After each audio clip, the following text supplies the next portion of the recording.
So आपण आजचं पहिलं लेक्चर सुरू करणार आहोत, गणिताचं, मॅथ्स. याच्याकरता आज आपल्याकडे मार्गदर्शन करण्यासाठी आलेले आहेत डॉक्टर जयश्री अत्रे मॅडम. तुमचं स्वागत. मॅडमची ओळख तुम्हाला करून देते. आता तुम्ही सगळ्यात महत्वाची ओळख मॅडमची एक आहे, आता तुम्ही 9वी 10वीची जी काही पुस्तकं अभ्यासतायत ती मॅडमनी लिहिलेली, त्याचा सिलेबस मॅडमनी तयार केलेला आहे. 32 वर्षाचा मॅडमला मॅथ्स शिकवण्याचा असा प्रदीर्घ अनुभव आहे आणि खूप साऱ्या टिप्स आणि टेक्निक्स अभ्यास करताना मॅडम तुम्हाला खूप चांगल्या प्रकारे देणार आहेत. मी अत्रे मॅडमला विनंती करते की त्यांनी पुढचं मार्गदर्शन करावं. अत्रे मॅडम, तुम्ही तयार आहात? Okay, yes, I am ready. Over to Atre madam. Yes yes, I am ready. विद्यार्थी मित्रांनो, मला वाटतं सगळ्यांना क्लिअर ऐकू येतंय, सगळेजण व्यवस्थित आहात. तर आपण सुरू करूया. आता तुम्हाला सुरू करूया. हो, करूयात मॅडम. Okay okay. तर आपण आता अर्चिता मॅडमनी तुम्हाला सांगितलं की आपलं सगळ्यांचं जे ध्येय आहे ते ध्येय म्हणजे आता 2021 मार्च याच्याकडे आहे. आता ते 2020चं जे काही आपल्याला निस्तरावं लागणार आहे किंवा जे कोरोना विरुद्धचं युद्ध आहे ते आपलं या युद्धाच्या मध्येच आपली शिक्षण पद्धती पूर्णपणे आपल्याला बदलायची आहे. थोडीशी बदललेली पण आहे. काही ठिकाणी आता तुमचे ऑनलाईन लेक्चर्स शाळांमध्ये मला असं वाटतं सुरू पण झालेले असतील, पण आता सगळ्यात आपण कॉन्सन्ट्रेट करतोय तो 10वीचा वर्ग.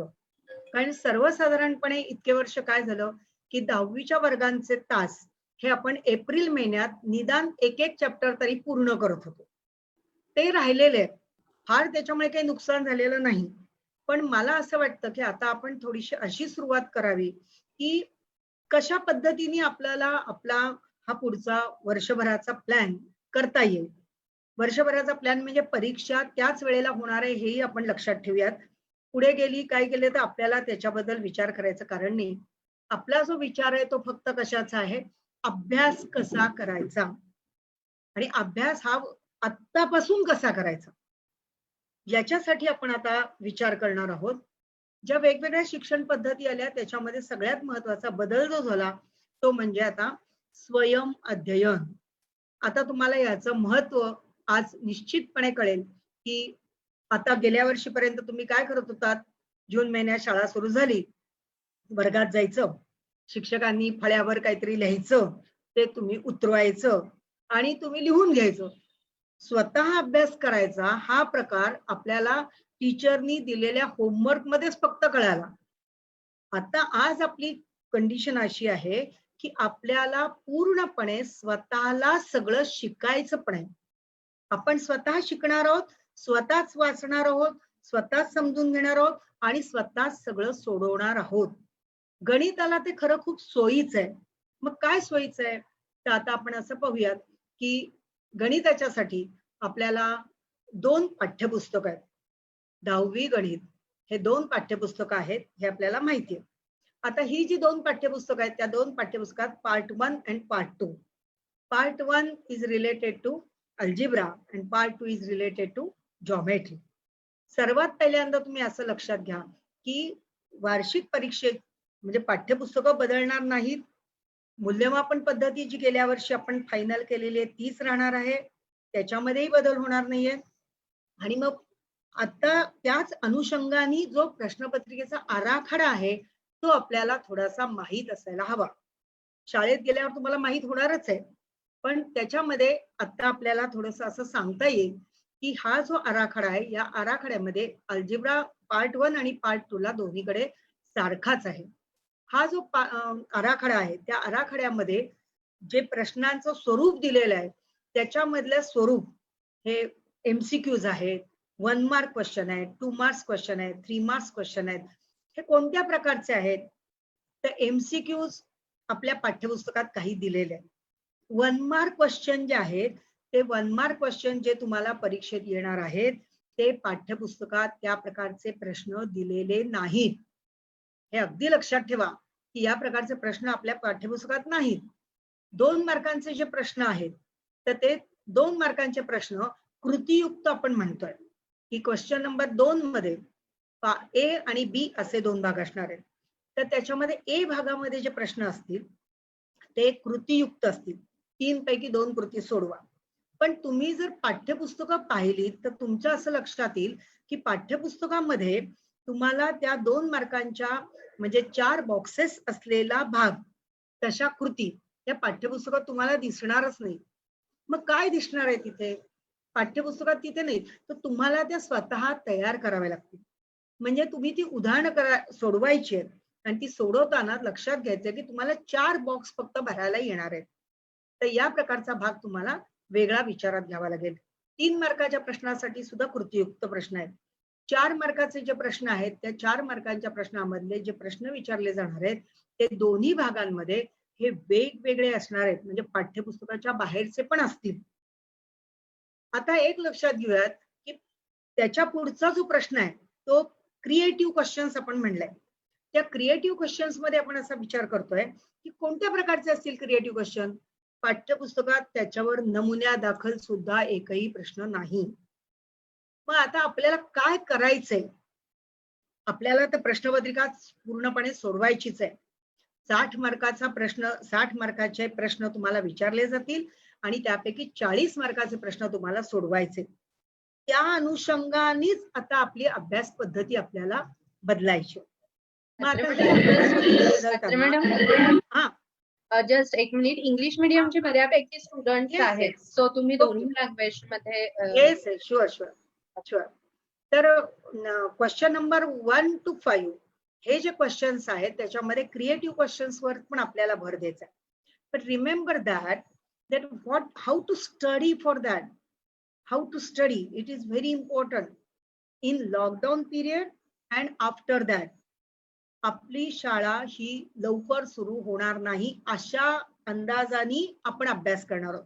आणि जरी शाळा सुरू झाली तरी सुद्धा तुम्हालाच अभ्यास करायचा आहे.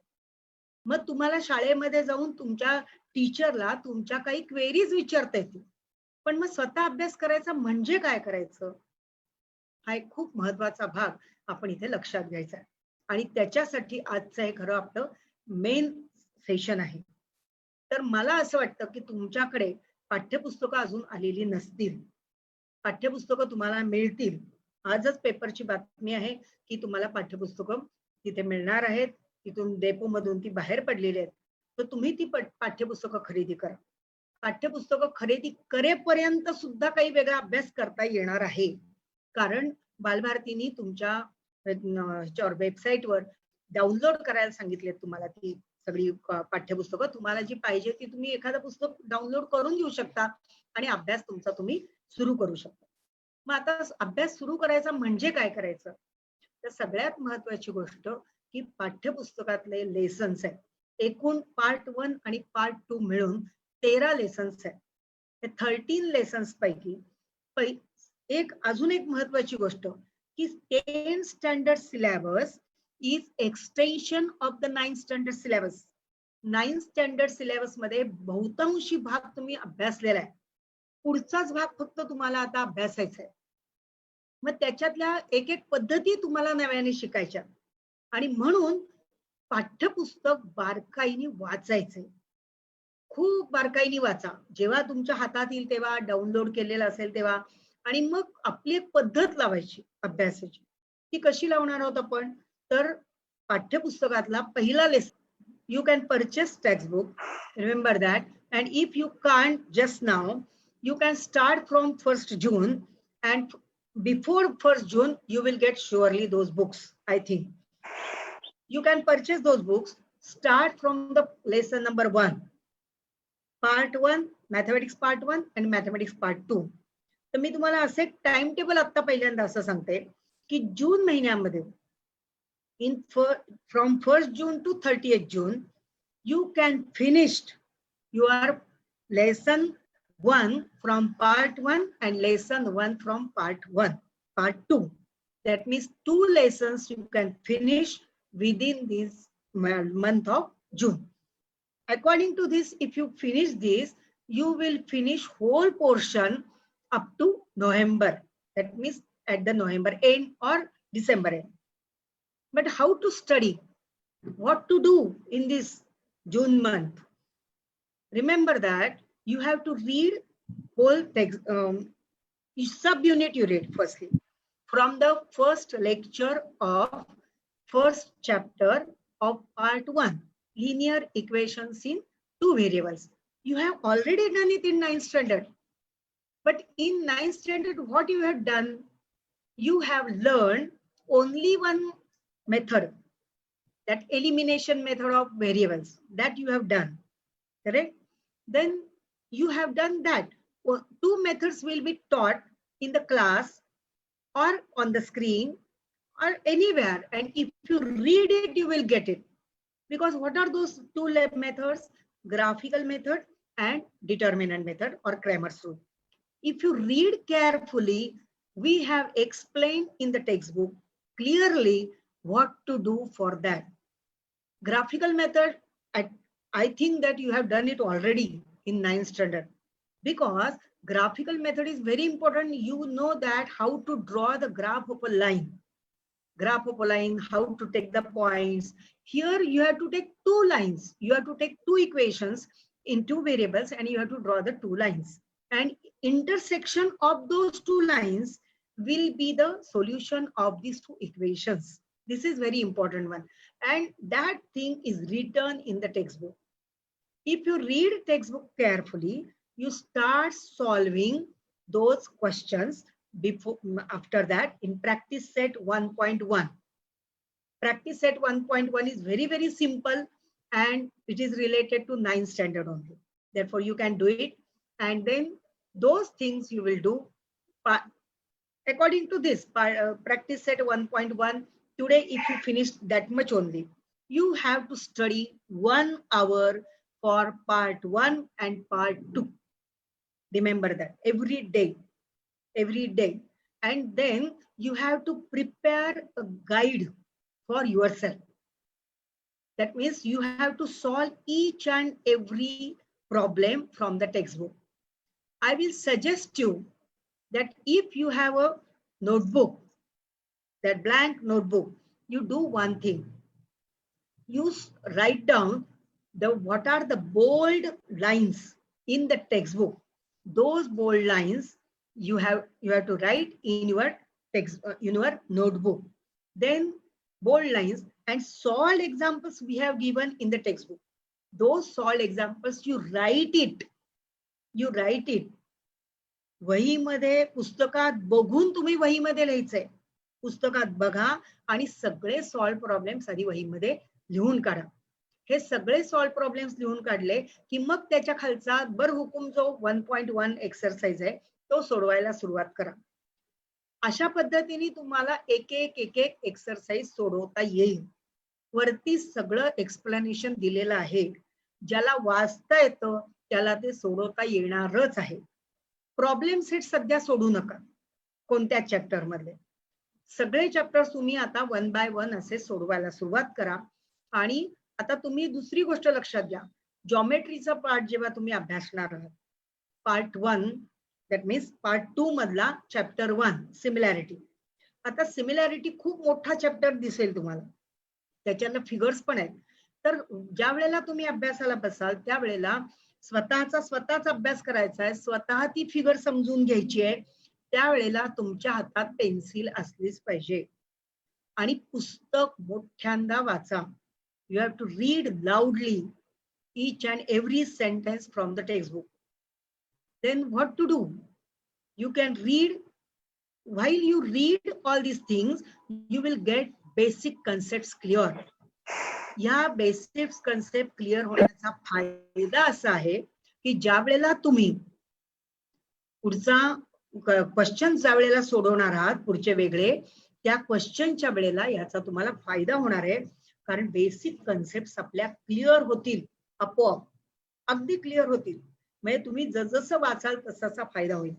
आता तीच गोष्ट सांगते की सिमिलॅरिटी चॅप्टर आहे.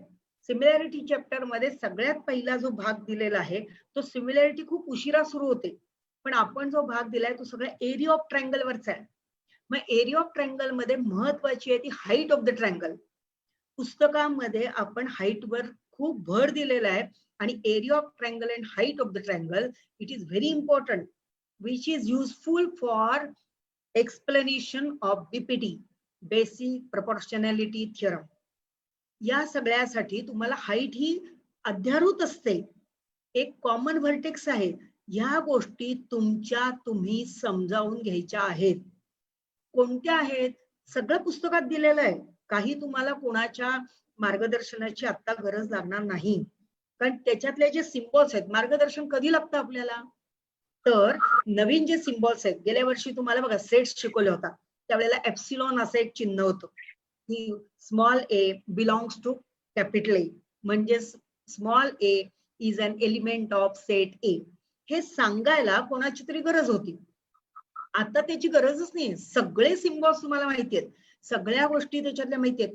फक्त तुम्हाला वाचायचे, सॉल्व्ह प्रॉब्लेम सोडवायचे, आधी लिहून काढायचे सॉल्व्ह प्रॉब्लेम, आणि अकॉर्डिंग टू दॅट तुम्ही प्रॅक्टिस सेटला सुरुवात करणार आहात.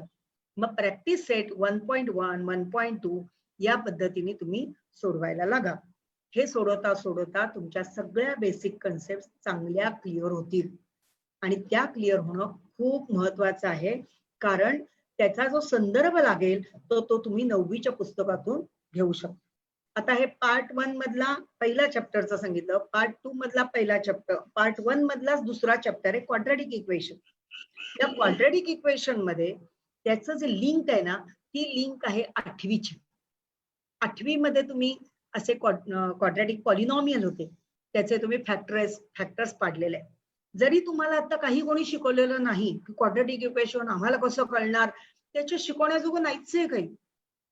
एक जर तुम्ही फॉर्म्युला लिहिलात की x² - 4x + 5 = 0, तर x² - 4x + 5 हे जे क्वाड्रॅटिक पॉलिनॉमियल आहे हे तुमच्या परिचयाचं आहे. फक्त तुम्हाला ते पॉलिनॉमियल हे 0शी इक्वेट करायचं आहे. मग 0शी इक्वेट करताना त्याचे जे काही 2 फॅक्टर्स पडतील, ते फॅक्टर्स पडण्याची सुरुवात ही तुम्ही 8वीत केलेली आहे, आणि 8वी मध्ये जर तुमचा सगळा तो भाग झालेला आहे तर त्याची रिव्हिजन करायची आहे की ट्रायनॉमियलचे फॅक्टर्स कसे पडायचे. ट्रायनॉमियलचे फॅक्टर्सवर आपण 8वी मध्ये खूप भर दिलेला आहे, आणि तोच आता इथे उपयोगाचा आहे. त्याच्यामध्ये क्वाड्रॅटिक इक्वेशन मध्ये पुढे एकच महत्वाची गोष्ट आहे की जर 2 फॅक्टर्स म्हणजे ए आणि बी हे जर 2 गोष्टी जर 0 इक्वेट असतील, 0ला इक्वेट केलेले असतील, तर every factor either one factor is 0 or another factor is 0. Means if a into b is equal to 0, then either a equal to 0 or b equal to 0, not at the same time. दोन्ही एकाच वेळेला 0 असत नाहीत. म्हणून quadratic equation मध्ये और या शब्दाला खूप महत्व आहे, तो आपल्याला लक्षात घेण्याचा भाग आहे, आणि म्हणून आपण क्वाड्रॅटिक इक्वेशन कडे जास्त लक्ष द्यायचं. त्याच्यावर आधारित जो बेस आहे, म्हणजे सॉल्व्ह प्रॉब्लेम्स करण्यासाठी पुढे 2 मेथड्स दिलेले आहेत. त्या मेथड्स तुम्ही नुसत्या वाचल्या तरी तुम्हाला कळणार आहेत, काहीही त्याच्यात अवघड नाहीये. कंप्लीट कशी करायची, स्क्वेअर सगळं होईल. पुस्तकामधलं एक्सप्लेनेशन अतिशय व्यवस्थित आहे. आणि दुसरी गोष्ट की त्याच्या पुढे ते पुस्तकातले प्रॉब्लेम सोडवत जायचंय, त्याच्यामधले वेगवेगळ्या मेथड्स तुम्ही शिकायच्यात. क्वाड्रॅटिक इक्वेशनचे जे वर्ड प्रॉब्लेम्स आहेत ते वर्ड प्रॉब्लेम सुद्धा तुम्हाला कन्वर्ट करता येणार आहेत. त्याच्यात अवघड काहीही नाही, कारण लिनियर इक्वेशन्स इन 2 व्हेरिएबल्स तुम्हाला कन्वर्ट करता येतात, तर हे 1 व्हेरिएबलचं कन्वर्ट करणं अजिबात अवघड नाही. इतके सोपे प्रॉब्लेम्स आहेत, आणि वरतीच आपण सॉल्व्ह प्रॉब्लेम मध्ये जवळजवळ 3-4 प्रॉब्लेम्स हे वेगवेगळ्या प्रकारचे सॉल्व्ह करून दाखवलेले आहेत. म्हणजे कशाला काय मानायचं हे तुम्हाला आता माहित झालेलं आहे, त्यामुळे त्या प्रॉब्लेम येत नाही. दुसरी गोष्ट, तुम्ही तिसरा जो चॅप्टर आहे पार्ट 1 मधला, त्या तिसऱ्या चॅप्टर मध्ये अतिशय सोपा भाग, तुम्ही फक्त त्याच्यामध्ये कनेक्शन गेलं का बघा. तर आपल्याला एक महत्वाची गोष्ट बघायची आहे की तिसऱ्या चॅप्टर मध्ये काहीच अवघड नाहीये, अतिशय सोपा भाग आहे. तो नुसता वाचून सुद्धा तुम्हाला कळेल. त्याच्यामध्ये काही गोष्टी घातलेल्या आहेत आम्ही, म्हणून पाठ्यपुस्तकातल्या गोष्टी वाचून ठेवा की ज्याचा उपयोग तुम्हाला 11वी-12वी मध्ये सुद्धा पुढे होणार आहे. की का आपण हे शिकतो, कशासाठी हे शिकायचंय, याची पण महत्वाची गरज आहे. आणि हे शिकल्यावर म्हणजे कंटाळवाणं वाटतं कामा नये. आपला अभ्यास करताना मला हे आलंच पाहिजे अशी एक भूमिका तुमच्या मनामध्ये ठसली पाहिजे. त्या भूमिकेवरच आपण पुढे जाणार आहोत. पूर्णपणे असं लक्षात ठेवा की मला हे आलंच पाहिजे, मी हे शिकणार आणि माझं मी शिकणार. ज्याला लिहिता वाचता येते तो स्वतः शिकू शकतो, त्याच्यात नवीन काहीही नाही. पेन्सिल आणि पुस्तक समोर असेल तर परत परत ते वाचू शकतो ना, कोणत्याही वेळेला कधी आपल्याला वाचता येणार आहे. आणि मग त्याचा आपल्याला फायदा होईल. आणि गाईड सारखी वही तुम्ही तयार करा. प्रॉब्लेम सेट आता काही करू नका. त्याच्या शेवटचा जो चॅप्टर आहे प्रोबॅबिलिटी जरा नवीन आहे तुम्हाला, तो अजून भाग झालेला नाही. पण त्याच्या पुढचा जो भाग आहे त्याच्या स्टॅटिस्टिक्स, हे स्टॅटिस्टिक्सची बॅकग्राऊंड ही तुम्हाला 7वी 8वी 9वी पासून झालेली आहे. 9वी मध्ये तुम्ही स्टॅटिस्टिक्स शिकलेला आहात, तर तो स्टॅटिस्टिक्स काय शिकलात?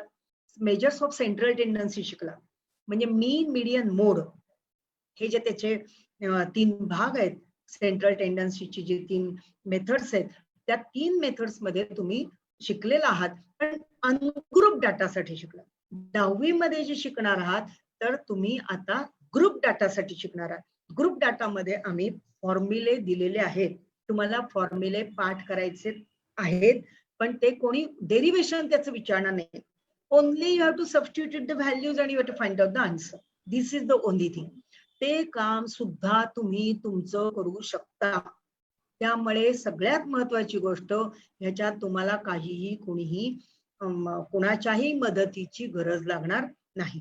फायनान्शियल प्लॅनिंग असा एक जो तुमच्या पुस्तकामध्ये चॅप्टर आहे, 4था चॅप्टर, त्याच्यामध्ये तर आम्ही इन्फॉर्मेशन प्रचंड दिलेली आहे. खूप इन्फॉर्मेशन दिली आहे जीएसटीच्या बद्दलची. जो आपल्याला आता नवीन भाग शिकतो आहोत किंवा व्यवहारामध्ये जो आहे तर तो भाग आपण त्याच्यामध्ये दिलेला आहे. मग जीएसटीचं म्हणजे तुम्ही म्हणा आम्हाला कुठे माहिती, काय करायचं, तर पॅनिक तर व्हायचं कारणच नाही. कारण जीएसटी मध्ये तुम्हाला फक्त कॅल्क्युलेशन करायचं ते पर्सेंटेजचं. पर्सेंटेज काढता येणं हे तुम्ही 6वी 7वी 8वी पासून शिकलेला आहात. 6वी पासूनच झालेलं आहे तुमचं. त्यामुळे तुम्हाला कोणत्याही गोष्टीचं पर्सेंटेज इझिली काढता येणार आहे आणि ते तुम्ही काढू शकता. आणि ते काढताना तेवढाच भाग आहे. आणि परत एक माझी हिंट आहे की त्याच्यामधले सॉल्व प्रॉब्लेम्स त्याच्यासारखे खाली प्रॅक्टिस सेट मधले प्रॉब्लेम्स आहेत. नुसते सॉल्व प्रॉब्लेम तुम्ही हाताने लिहून काढलेत आता या सुट्टीमध्ये तरीही खूप फायद्याचं आहे. जेव्हा आपण हाताने लिहितो त्यावेळेला नकळतपणे आपल्या मेंदूवर त्याची खूण जमा होते आणि आपल्याला त्याचं आकलन व्हायला लागतं. एकदा, दोनदा, तीनदा तुम्ही तो प्रॉब्लेम वाचू शकता आणि ते सोडवू शकता. पार्ट 2 मधला भाग लक्षात घ्या. पार्ट 2 मध्ये खूप गोष्टी अशा आहेत. आता एक महत्वाची गोष्ट, कंटिन्युटी पाहिजे अभ्यासामध्ये. म्हणजे मध्येच 3रा चॅप्टर घेतला, मध्येच 4था चॅप्टर घेतला असा अभ्यास होत नाही. गणिताला कंटिन्युएशन पाहिजे. कारण तुम्ही जो पहिल्यापासून शिकत आलेला भाग आहे त्याचं एक्सटेन्शन म्हणजे 10वी आहे. तर त्यामुळे आणि आमचे चॅप्टर सुद्धा आम्ही जे पुस्तकात घातलेले आहेत ना ते सुद्धा कंटिन्युएशन मध्ये आहेत. म्हणजे पहिला चॅप्टर शिकलात तर तुम्हाला कन्स्ट्रक्शन कळणार आहे. 3rd चॅप्टर सर्कल शिकलात तर तुम्हाला त्याच्यावरच्या कन्स्ट्रक्शन येणार आहेत. म्हणजे 4थ्या चॅप्टर मधले प्रॉब्लेम सोडवण्यासाठी तुम्हाला ह्याचा उपयोग होणार आहे. ही गोष्ट अतिशय महत्वाची आहे की तुम्ही काय करणार आहात, परत परत ते असं पाहत जाणार आहात. म्हणजे एक्सटेन्शन जे आहे पहिला चॅप्टर तो तुम्हाला इझिली वाचता येणार आहे. आम्ही अजून एक गोष्ट आहे की चौकटीमध्ये म्हणजे पुस्तकातल्या काही पृष्ठांवर चौकटीत मेन पॉइंट्स दिलेले आहेत, त्याच्यानंतर मेन फॉर्म्युले दिलेले आहेत, मेन प्रॉपर्टीज दिलेले आहेत. त्या प्रॉपर्टीज परत परत वाचायच्या. वहीमध्ये तर त्या लिहूनच काढायच्या आहेत. ह्या अगदी आवश्यक लिहून काढा. आता थिअरम वगैरे सुद्धा तुम्ही पूर्वी काय करत होतात, वर्गात गेल्या वर्षीचा आठवा. आपल्याला एक जर थिअरम घ्यायचा असेल तर तुमचे शिक्षक वर्गात येणार आणि मग वर्गात फळ्यावर त्यांनी लिहिणार की मेजर ट्रायंगलचा जो 9वी मध्ये शिकलेला थिअरम आठवा, ते sum of the measure of the angles of triangle is 108. ते तुम्ही लिहिणार आणि मग त्याच्या खाली गिव्हन टू प्रूव्ह फिगर वगैरे सगळं ते लिहायला लागणार. कन्स्ट्रक्शन असेल तर ते काढणार. टीचरनी लिहिल्याशिवाय तुम्ही लिहित नव्हता. आता मी तुम्हाला असं सांगेन की पुस्तकामधले जे थिअरम्स आहेत ते थिअरम परीक्षेत विचारले जाणार आहेत. त्यामुळे तुम्ही पेन्सिल जर त्याच्यावर फिरवली तर तुम्हाला त्यातलं थिअरमची प्रॉपर्टी पूर्णपणे कळणार आहे. अवघड काहीच नाहीये. कारण तुम्ही 9वी पूर्ण पास आहात, 9वी सगळं तुम्ही अभ्यास केलेला आहे. आता तो तुम्हाला उलटा फायदा आहे ह्याचा, कारण तुम्ही स्वतः वाचणार आहात. मग तिथे तुम्ही पेन्सिलनी खुणा करायच्या, एबीसी ट्रँगल त्याच्यात दिलेला असेल, पीक्यू ही पॅरलल लाईन काढलेली असेल, मग कोणते दोन त्याच्यामधले रेशो दाखवायचे, मग गिव्हन कसं लिहायचं, टू प्रूव्ह कसं लिहायचं, कन्स्ट्रक्शन लिहायची. म्हणजे जे पुस्तकात दिलेलं आहे ते बरहुकूम जर तुम्ही खाली लिहून काढलं तर तुम्हाला तो थिअरम आपोआप कळेल. दुसरी गोष्ट अशी करायची की एकदा पुस्तकातली नावं असताना त्या थिअरम किंवा ते जे उदाहरणं आहेत ती सगळी तुम्ही वहीमध्ये लिहून काढाच. पण नंतर एक काम करायचं, म्हणजे हे एक रिव्हिजनसाठी किंवा अभ्यासासाठी. आता पुस्तकामध्ये आम्ही ट्रायंगलला जर नाव हे एबीसी दिलेलं असेल, पॅरलल लाईनला जर नाव पीक्यू दिलेलं असेल, तर तुम्ही काय करायचं, पुढच्या वेळेला लिहिताना स्टेटमेंट लिहून घ्यायचं. स्टेटमेंट लिहिल्यानंतर ती फिगर काढायची आणि त्या फिगरला तुम्ही पुस्तकापेक्षा वेगळी नावं लिहा, व्हर्टायसेसची नावं जे ती चेंज करा आणि बघून लिहा. पुस्तकात बघून थिअरम परत एकदा लिहा. मॅडम इंग्लिश मधनं पण थोडं घ्याल, स्टुडंट्स बरेचसे इंग्लिश मीडियम मधनं आहेत. Okay okay. For the theorem what to do, then you have to write the theorem from the textbook. Write the theorem from the textbook. According to the textbook, you write down, draw the figure, then you write down the given, to prove, construction and proof. Whole thing you write down on the one page. Your handwriting should be improved. You ask your parents to read it. If they can read, then you are successful in writing. Remember that, because you are not writing very well. This is our experience. Because if you want to write X, no, X, that means that only the Roman type. If you want to write X, you are not writing X. We can't read. If you want to write, you have read it, you have written 4. We can't read that is a 4. Therefore, improve your handwriting in this vacation. Remember that, and write it as a type sentence. All these type sentence you write down very clearly. Then what to do? Again, that if you write once, then again you write down the statement of the theorem, then draw the figure which is given in the textbook. You can change it also. If triangle is given and line PQ is parallel to BC is shown there, you can change that. In triangle ABC, you draw the line parallel to AC. According to that, you write down the theorem. According to that, you write down the theorem, because everything is given there. What is given, what is to prove, and what is the construction, what is your proof is there. But with the help of new figure, you have to write it. This is very important. You write down all these things, you will get surely all the marks, and you will know what is to be written at the time of examination. First chapter, second chapter is very, very, very easy, because Pythagoras theorem you have learned in 7th standard. You know that basic triplets. All problems are related to basic triplets only. And then third chapter is nothing but a circle.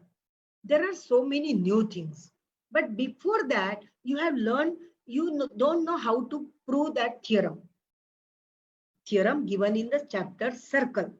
Correct? These are new ones. But if you read it carefully, you will surely know. You write down. I will suggest you write down whole textbook in your notebook. If you write it, you will get through. Correct? You will get through. Then if you write down, then try to solve the practice set.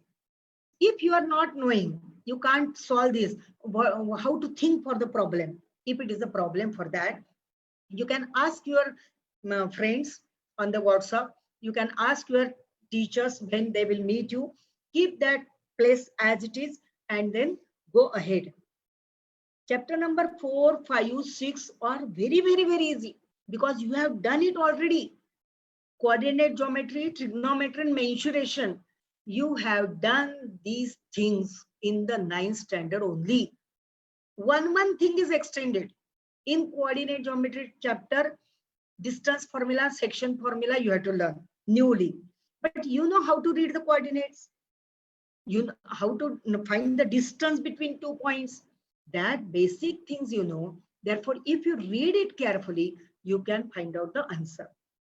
Be careful about minus sign, because all the teachers, all the paper sitters, we like minus signs. If I give that minus sign, you get confused. Therefore, we always give the coordinates in minus only, because you have to do that minus minus plus, correct? That in distance formula, what to do, and for other formulas also. Remember that. Be careful. Whatever you have learned in the 6th standard, remember that well, and then try to solve those problems. Trigonometry, you know all the basic concepts. Why to learn trigonometry? That you know. And in trigonometry, you have learned 3 basic ratios. 3 more basic ratios you are going to learn in 10th standard, which are the inverses of the given ratios. That inverse of sine theta is cosec theta, inverse of cos theta is sec theta, inverse of tan theta is cot theta, and therefore those names you have to remember and you have to write. Got it? It is very important that how to study.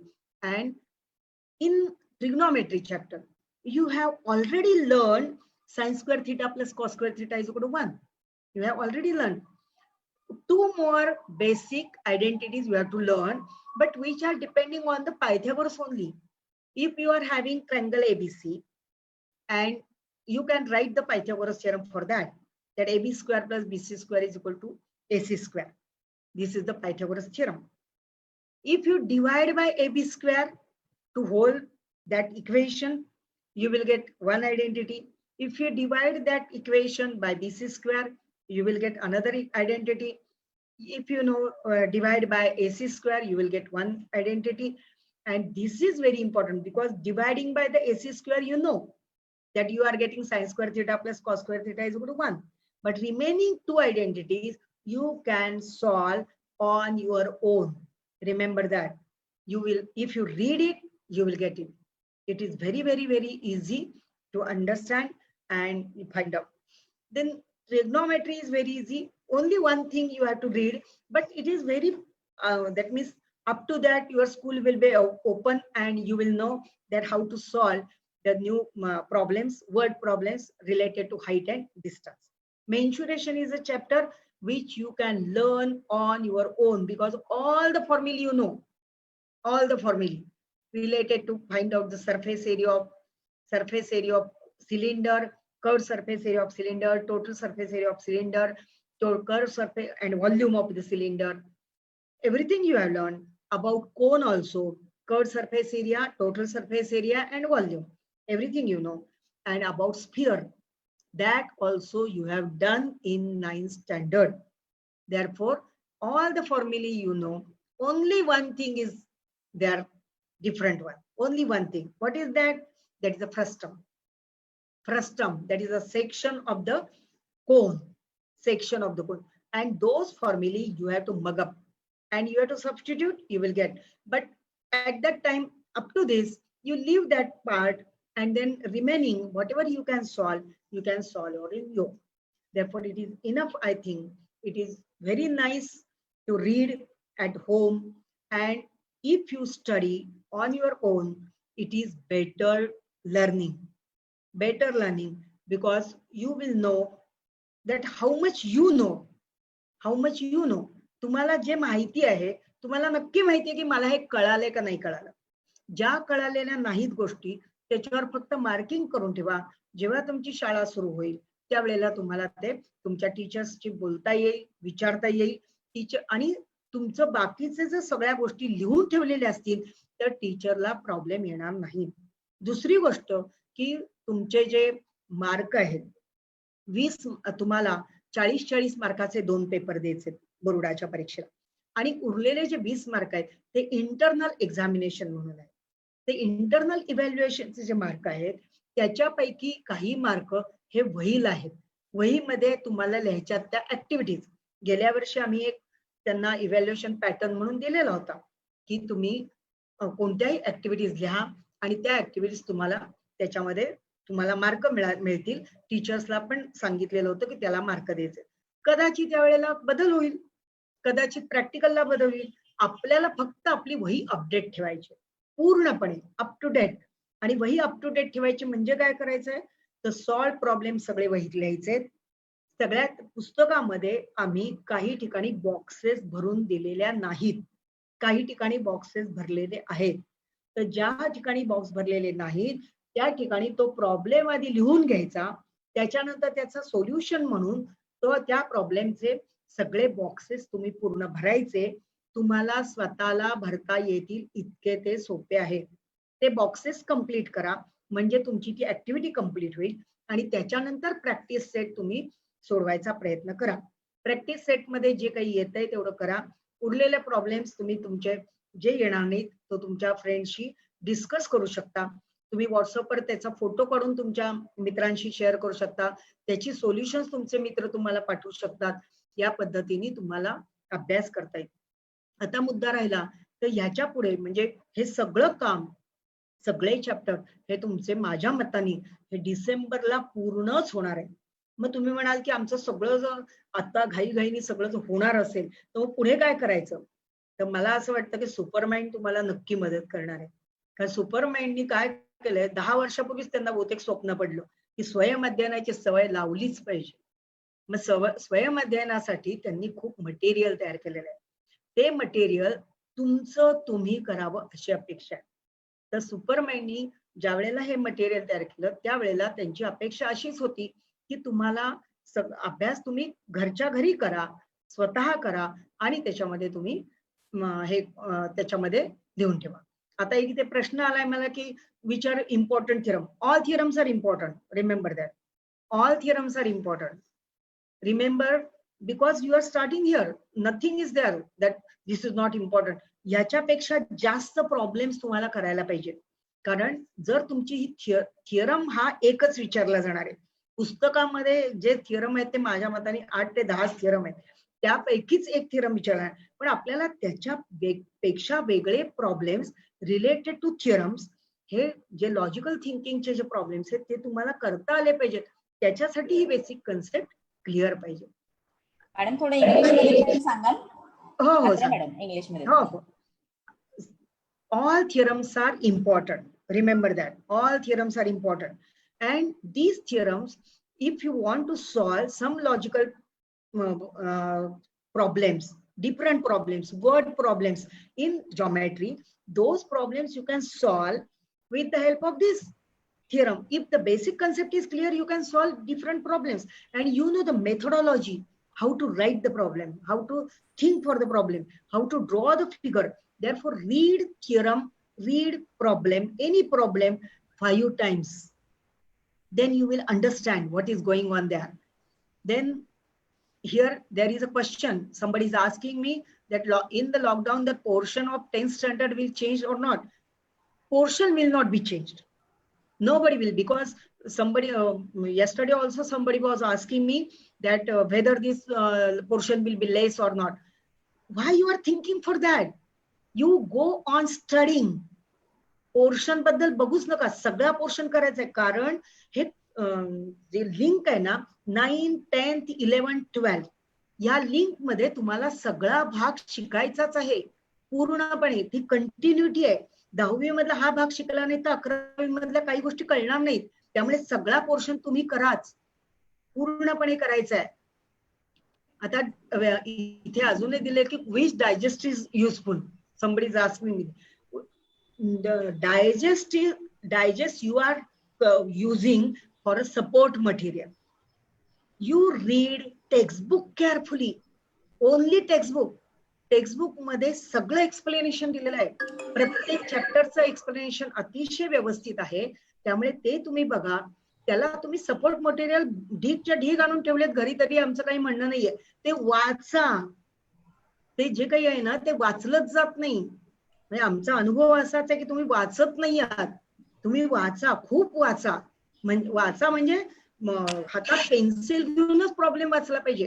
तो problem वाचायचा, तो लिहून काढायचा, त्याच्या बरोबरीने एखादी figure काढायची, त्या फिगरला नावं द्यायची. असे काही प्रॉब्लेम्स आपण परत एखादं सेशन जर आपल्याला इथे अरेंज करता आलं तर मी त्यावेळेला मुद्दाम सांगेन, एक प्रॉब्लेमच देईन आणि तुम्ही फिगर काढून मला दाखवा. एक फिगर काढायला म्हणजे काही प्रॉब्लेम्स तर असे आहेत की तो जो 4 मार्काचा प्रश्न असेल तर त्या फिगर काढणाऱ्यालाच मी 2 मार्क देईन. प्रूफ त्याचं 2च ओळीत येतं. पण फिगर काढून आणि त्या फिगर्स या बेसिक कन्सेप्टवरच आधारित आहेत. अगदी लक्षात ठेवा की हे अतिशय महत्वाचं आहे. इथे एक अजून क्वेश्चन आला की question paper set which book is available. तर इथे सुपरमाइंडचे सुद्धा क्वेश्चन पेपर काढलेले आहेत त्यांनी. सुपरमाइंड तुम्हाला प्रोव्हाइड करू शकतं. 5-5, 10-10 पेपर्स काढलेले आहेत. त्याचबरोबर त्यांनी खूप प्रॉब्लेम्स असे एक युनिट वाईज असे पण प्रॉब्लेम्स तयार आहेत. एक प्रत्येक युनिटवर एक क्वेश्चन पेपर काढलेला आहे. त्याचा सुद्धा फायदा तुम्हाला होईल, तोही तुम्ही घेऊ शकता. ऍक्टिव्हिटीज, आता ऍक्टिव्हिटीज ज्या त्याच्यात दिलेल्या आहेत तर त्या ऍक्टिव्हिटीज तुम्ही वाचा.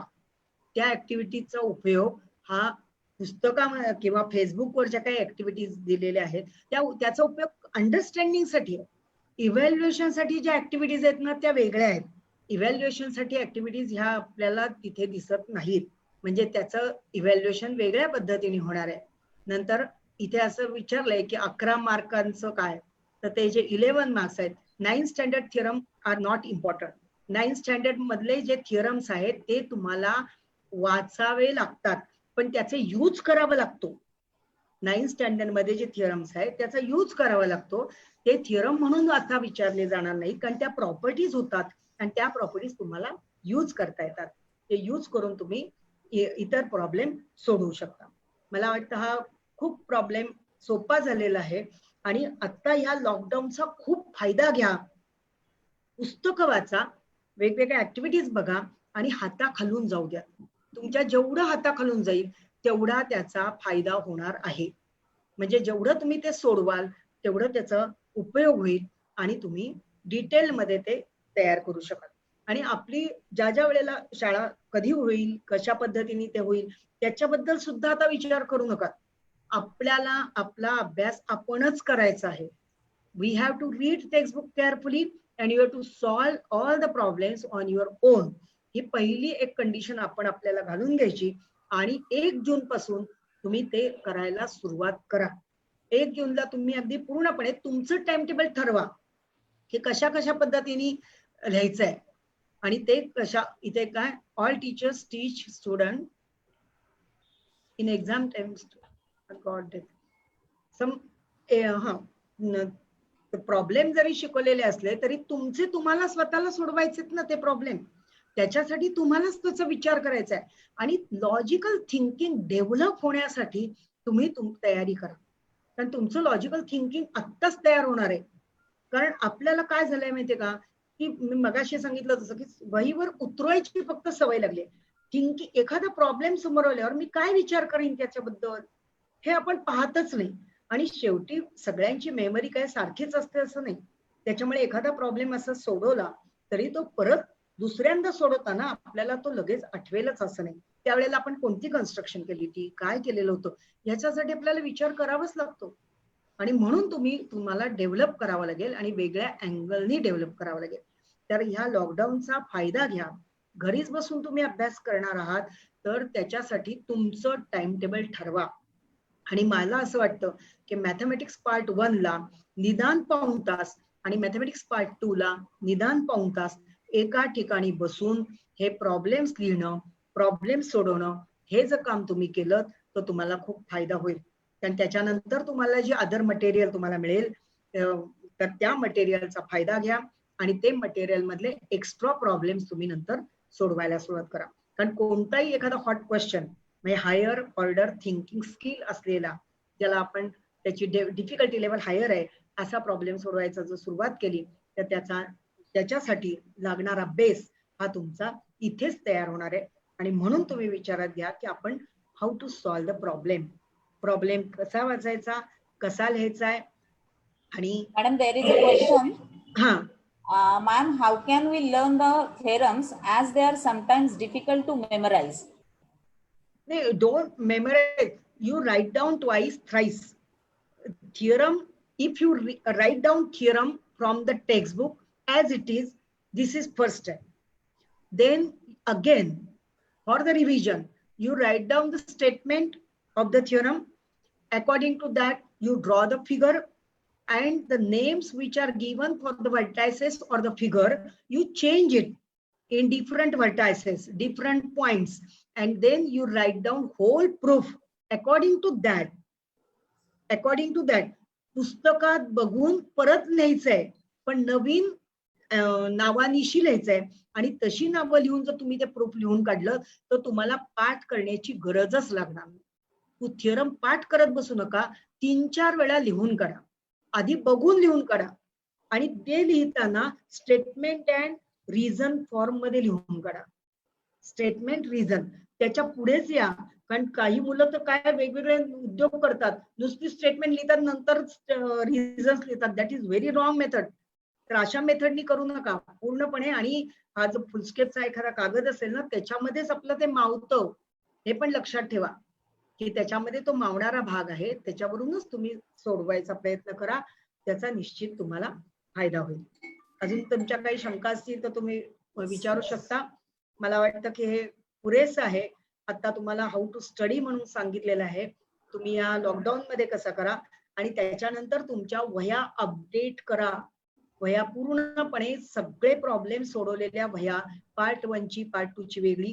प्रॅक्टिकल तुम्हाला नंतर आहे, त्या प्रॅक्टिकलच्या सूचना तुमच्या टीचर्स तुम्हाला सांगतील, पण त्याच्या अगोदर ते प्रॅक्टिकल्स तुम्ही वहीमध्ये तुमच्या बरोबरीने करून ठेवा. ते कशा पद्धतीचे असतील, कसे असतील, पाठ्यपुस्तकामध्ये आम्ही पहिल्याच पानावर काही प्रॅक्टिकलचे नमुने दिलेले आहेत, तर त्याच्या बरोबरीने त्याचे प्रॅक्टिकल केलं जाईल. पण स्वतःच करणं इथे खूप महत्वाचं आहे. मला असं वाटतं की इथे आपण थांबूयात. Wish you all the best. Correct, wish you all the best सगळ्यांनाच.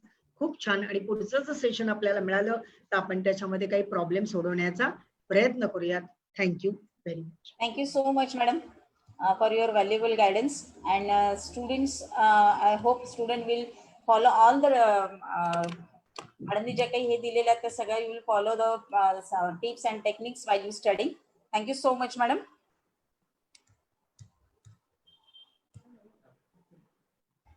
Students, maths तुम्ही आता ऐकलं.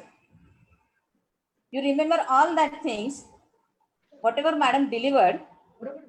Read carefully your textbook. पूर्ण पुस्तक, मॅथ्स पुस्तक असलं तरी सुद्धा तुम्हाला ते केअरफुली वाचायचंय, रीड करायचंय. आणि नुसतंच रीड करायचं नाही तर तुम्हाला पेपर सोडवायचे पण आहे. नुसतं रीडिंग इम्पॉर्टंट नाही तर रायटिंग सुद्धा इम्पॉर्टंट आहे. Focus on your study with help of Supermind self study. In fact last सेशनला, लास्ट संडेला मी तुम्हाला काही टेक्निक्स सांगितले होते. त्यातलं होतं रीडिंग, रायटिंग, आणि तिसरं होतं लिसनिंग. आता मॅडमच्या बोलण्यात सुद्धा तेच आलं की ऐकणं सुद्धा हे खूप महत्वाचं आहे. हे सुद्धा एक मोठं स्किल आहे. आणि ॲज वेल ॲज रायटिंग हे सुद्धा एक मोठं स्किल आहे. आणि याच्यासाठी सुपर माइंड गेली 12 वर्ष काम करतायत की विद्यार्थ्यांनी पेपर सोडवणं आणि ते तपासून घेणं हे सुद्धा तितकंच महत्वाचं आहे. नुसतं वाचून उपयोग नाही, नुसतं लिहून उपयोग नाही. तिथे तुम्हाला फोकस स्टडी केला पाहिजे, कारण पेपर तुम्हाला लिहून द्यायचा आहे. सो जास्तीत जास्त तुमच्या हाताकडनं जेवढं लिखाण होईल तेवढं तुम्ही जास्तीत जास्त करा, ज्याचा उपयोग तुम्हाला तुमच्या मार्कांमध्ये होणार आहे. सो आता आपण पुढच्या लेक्चरकडे जाणार आहोत. पुढचं लेक्चर आपलं असणार आहे सायन्स. बट बिफोर दॅट एक सूचना तुम्हाला करायची आहे. मॅथ्स संदर्भातल्या तुमच्या कोणत्याही अजून क्वेरीज असतील सो चॅटबॉक्स मध्ये तुम्ही त्या राईट डाऊन करू शकता. तुम्हाला त्याची उत्तरं लेटर ऑन मिळणार आहेत. सो कुठलीही क्वेरी असेल तर तुम्ही चॅटबॉक्स मध्ये ती जरूर राईट डाऊन करा. पुढच्या सेशनकडे आपण जाऊयात. पुढचं सेशन आपलं आहे सायन्सचं. सायन्ससाठी आज आपल्याकडे गायडन्स द्यायला आलेले आहेत doctor Sulabha Vidhate madam. Madam you are there? Sulabha Vidhate madam. Good afternoon, everyone. Yes. देते. डॉक्टर सुलभा विधाते हे नाव खूप वेल नोन आहे, कारण तुमच्या पुस्तकामध्ये सायन्सचं जे काही पुस्तक तुम्ही आता अभ्यासत आहात या पुस्तकाचं लेखन मॅडमनी केलेलं आहे, सिलेबस मॅडमने ठरवलेला आहे. आणि मॅडमची एक ही मोठी ओळख आहेच आहे आणि दुसरी एक ओळख मला करून द्यायला नक्की आवडेल की आता जी मुलींची सैनिकी शाळा जी आहे, पहिली सैनिकी शाळा, त्याच्या प्रिन्सिपल म्हणून मॅडम आता काम बघतायत आणि अतिशय सुंदर सायन्स मधला नेमकं काय करायला पाहिजे याच्याबद्दल अतिशय चांगला गायडन्स मॅडम कडनं डिलिव्हर होतो. So hand over to doctor Sulabha Vidhate madam.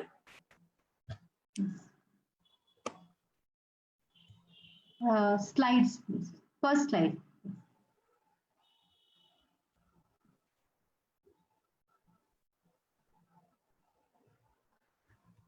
Good afternoon, everyone. This one is the first lecture. Yes. आवाज मॅडम थोडा मोठा हवा. Okay, okay. Good afternoon, everyone. Yes. येतोय आवाज? Yes madam. Yes, yes. Thank you. Good afternoon, everyone. This one is the first lecture that in lockdown period, which portion should be covered in the science syllabus, as well as which points will be covered and which science study techniques should be used in this lockdown period up to the 15th June or end of the June, which portion should be covered by the students. I deliver the lecture through these all points. Welcome to all my 10th standard students. Next slide.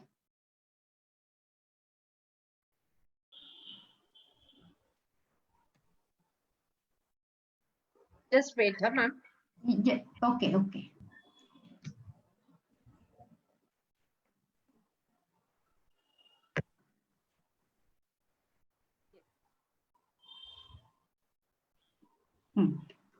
Point-wise preparation of the study. My dear students, see that in science paper 1 and science paper 2, there are 40 marks paper for theory. In this theory paper, you should focus on the concepts. Concepts means 10 lessons are included in science paper 1 and 10 lessons are included in science paper 2. Therefore, the title of the lesson itself a concept. So conceptual learning is more important for the students. Second point should be covered by the student, that is the participation of the different types of activities. Actually activities किती दिलेले आहेत, which lessons are included the activities for science paper 1, lesson number 2 and 3. These two lessons are important for the activities. We should learn these activities in this from these two lessons. Then third point which should be covered by the student, that is thinking over the activities and the most important points which are given in the textbook. First, listen that all students remember that textbook is the Jnaneshwari or Bible for all of us. You should refer this textbook because in the textbook there are different types of activities, hints, and how to study. These points are included. So you should focus on this textbook first. Last point we should use for the student, that is imagination. Imagination, this concept is related to the higher order thinking skills, means hot skills, or you should read the paragraph and write the points. So science paper 1 and science paper 2, these all lessons should be learned by these all points. Previous.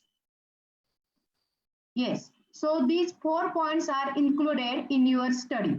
Means conceptual learning, participation in different types of activities, thinking, which is given in the green brackets from the textbook, and imagination, which is related for the students which want to secure 90% marks. So imagination, till this will be kept alive for this lockdown period, because whenever you are completed whole portion, that this imagination will be started for each and every lesson.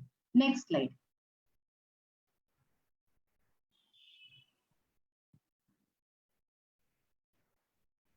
Next slide. Yes. How to study? See that use of the concept map. Whenever you learn the whole topic, The glossary of the whole topic will be converted into the different types of concept map. For example, for gravitation, this is the first lesson from science paper 1. So there are the two laws. Those are these laws? That Archimedes principle, Newton's first law, Newton's second law, Newton's third law. Means these all laws will be included in the concept map, and you will give the different types of example for it. This one is the method how you can use the concept map for lesson number 1. Lesson number 2, that is the chemical reactions. How many types of chemical reactions? You can give the different types of example for this, such a way to use the concept map for different types of lessons. It will be useful for science paper 1 as well as science paper 2. So use of concept map is mandatory for science syllabus.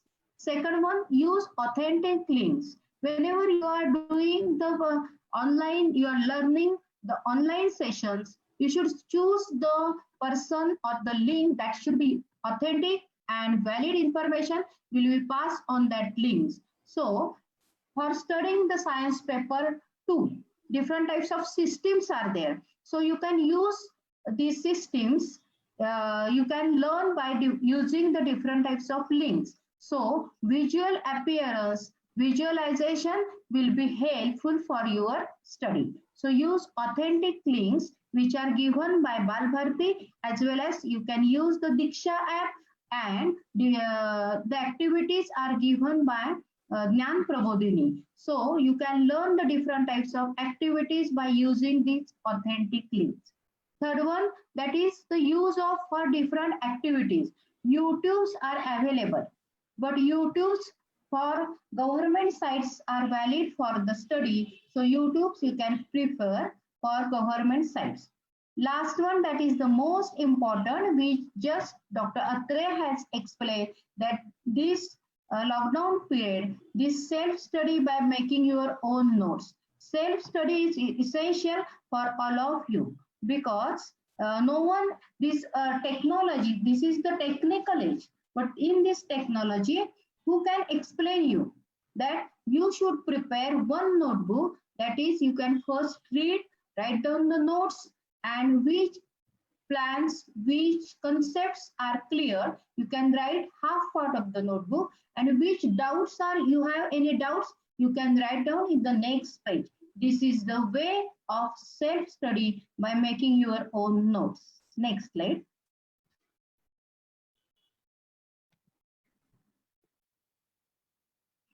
असा करा अभ्यास. बघा आता मी तुम्हाला कशा प्रकारचा अभ्यास करायचा आहे, काय तुमचं आवश्यक आहे, 30 जून पर्यंत कोणता पोर्शन होणं गरजेचं आहे.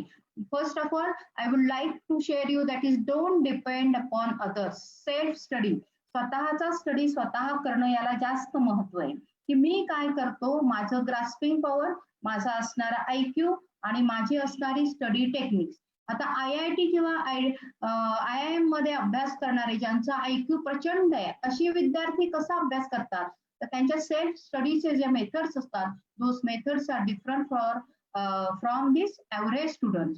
So read the lesson. कोणताही लेसन असेल तर तो लेसन आधी पहिला वाचायचा. Write the points from that lesson. Important point should be noted in your notebook. मी आता सांगितले की नोटबुकचे 2 विभाग करा. First part, by reading the lesson, which points are clear by you, that will be included in your first part of the notebook. Second part, which doubts you have, any doubts, any diagram, जे तुम्हाला समजणार नाही, that will be included in the second part. So write the points. Read the passage regarding it. For self-study, you can use the supermind study, because supermindचा base जो आहे, हा base मुख्यतः काय आहे तर self study. This institute focus on the self study which is usable in this lockdown period. किंवा शाळा सुरू होण्यापर्यंत काय करायचंय, शाळा केव्हा सुरू होणार आहे, काय पुढे करायचंय, हे आपण बाजूला ठेवायचंय. आपण फोकस कशावर करायचंय, तर आपण हा दिलेला अभ्यासक्रम वेळेत कसा करायचा. Which self learning techniques useful used by these all students, that is most important. So read the passage regarding it, write the answer. एक लक्षात ठेवा मुलांनो की आपण अभ्यास करतो पण त्या अभ्यासाचा जो रायटिंग तुमचं कमी होता कामा नये, कारण ही जी एक्झाम आहे, you are appearing for the competitive exams in your life. That is the first time. So writing skill should be develop by the students. रायटिंगचं प्रॅक्टिस करा, पॉइंट्स राईट डाऊन करा. हे जर केलं तरच तुम्ही टिकणार आहात. त्यामुळे रीडिंग फक्त चालणार नाही. Reading the lesson, that is the first step. Writing the point, that is the second one. You can write the points, you can make the questions on it. So by reading the passage regarding it from the textbook, you can read it. Then examples, I will explain that next. Examples से एकाने query विचारलेले, मी तेही नंतर सांगणार आहे. Write the answers regarding the lesson and last, that is think over it. आता building foundation in vacation, या vacation मध्ये काय काय करायचंय ते मी सांगते बघा. न्यूमरिकल्सचं पण मी सांगणार आहे. मी पहिल्यांदा आपले जे सायन्स 1 ला पेपर जो असतो, it includes the 4 types of questions. या 4 टाइप्स ऑफ क्वेश्चन्स मध्ये काय काय असतं, तर जो लॉंग क्वेश्चन्स असतो that is based on the concept. So conceptual learning is important. So explanation of the concept, this will be your first step. Second one, you should perform the activities. आता या activities आहेत, या ऍक्टिव्हिटीजच्या links आहेत. दीक्षा ऍपला आहे, बालभारतीला आहे, बोर्डाने available करून दिलेले आहेत. त्याच्यावर तुम्ही ऍक्टिव्हिटीज पाहिजेत. बघा, 1 lesson should be converted into 4 parts. पहिल्या लेसन मध्ये काय, पहिली step conceptual learning. Second, perform the different types of activities. मग या ऍक्टिव्हिटीज तुम्ही घरी परफॉर्म नाही करू शकणार, म्हणून so you can use the authentic links for this explanation of the different types of activities. Then diagrams. Science म्हटलं की डायग्राम्स अत्यंत महत्वाचे आहेत, त्यामुळे focus on the diagrams. Science paper 1 मध्ये 32 डायग्राम्स आहेत आणि सायन्स पेपर 2 मध्ये 38 डायग्राम्स आहेत. आता तुम्हाला लॉकडाऊनच्या पिरियड मध्ये जो पोर्शन कव्हर करायचा आहे, so at least you should complete the 4 lessons from each textbook. That is science paper 1, you should cover the 4 lessons, and science paper 2, you should cover the 4 lessons. Actually काही English medium schools में, काही Marathi medium schools में all over Maharashtra state already online teaching सुरू केलेले आहे. शासनाने पण याची दखल घेऊन टीव्हीवर सगळं टाइम टेबल पब्लिश केलेलं आहे की कोणत्या वेळात कोणत्या स्टँडर्डचं ऑथेंटिक लर्निंग टीचिंग प्रोसेस होणार आहे. तर तेही तुम्ही फॉलो करू शकता, जे तुम्हाला ती आयडिया येईल कोणत्या वेबसाईट्स वापरायच्या, कोणत्या लिंक्स आपण यूज करायच्या. हे शासन पातळीवर सुद्धा मोठ्या प्रमाणात प्रयत्न चालू आहे. So you can refer all these. Draw the diagrams, that is the most important step while learning of the science. And last, that is the state the laws and sums. आता एक क्वेश्चन आला होता की आम्ही numerical solve कसे करायचे. ते numerical solve कसं करायचं याचा पहिल्या चॅप्टरने तुम्ही घाबरला असणार आहात, कारण first lesson from science paper 1 that is the gravitation. And gravitation मधले जे न्यूमरिकल्स आहेत हे खूपच अवघड आहे. म्हणजे value of the G, that is 9.8, how to derive the g, हे कोणीही विचारणार नाही. एक लक्षात ठेवा मुलांनो, या न्यूमरिकल्सला जो गव्हर्नमेंटने दिलेला आहे बोर्डाने, तो आहे diagrams. So you should focus on the diagrams. Heat मधले आपल्याला कोणकोणते करायचे आहेत, तर हीट मधले जे न्यूमरिकल्स आहेत हे तुम्ही करायचेच आहेत, त्याला ऑप्शन नाही. पण आता तुम्ही जर या फर्स्ट लेसन मधले जे आहे, फर्स्ट लेसन मधलं जरी तुम्ही न्यूमरिकल्स केले नाही तरी चालणार आहे. Which law is important. या पेपर सायन्स पेपर 1 मध्ये 14 लॉज आहेत. 10 लेसन्स कंटेन 14 लॉज आणि याच्यातला 14 जे प्रत्येक लेसनचा टायटल जो आहे ना, हा अत्यंत महत्वाचा असतो. Derivation is depending on that those laws. म्हणून लॉज तुम्ही करणं गरजेचं आहे. न्यूमरिकल्स आता तात्पुरतं तुम्ही नाही, derivation is asked or not in board. Derivation विचारलं जात नाही बोर्डात, कधीही डेरिव्हेशन विचारत नाहीये. लॉज अँड सम्स, हे जे लॉज आहेत ना, हे लॉज किती आहेत, The laws सगळे 18 laws are included in science paper 1 and 20 laws are included in science paper 2. हे laws according to the title, according to the conceptual learning याच्यानुसार बदलले जातात. त्यामुळे ते laws आता तात्पुरते तुम्ही पाठ करून ठेवा. पण त्याचं ऍप्लिकेशन आहे हे आपण थोडा पोर्शन झाल्यानंतर 40% पोर्शन विल बी कवर्ड. त्यानंतर त्याचा यूज कसा करायचा हे सांगणार आहे. आता हे 4 लेसन्स करणं त्यासाठी असणाऱ्या स्टडी टेक्निक्स यासाठी हे मी सेशन घेते. Next slide.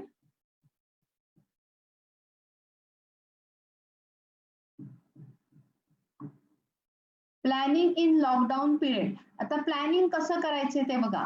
Just I have clear that at least 30% portion should be completed in this lockdown period.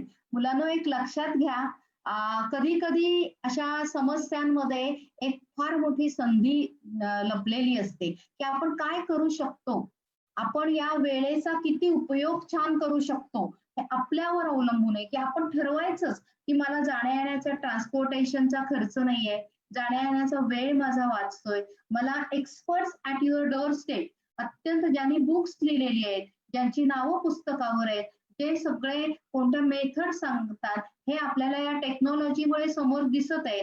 मग या सगळ्याचा आपण यूज करायचा आहे आणि त्याचा फायदा घेऊन आपण आपला 30 जून पर्यंत कमीत कमी तुम्ही 30% पोर्शन म्हणजे 4 लेसन्स,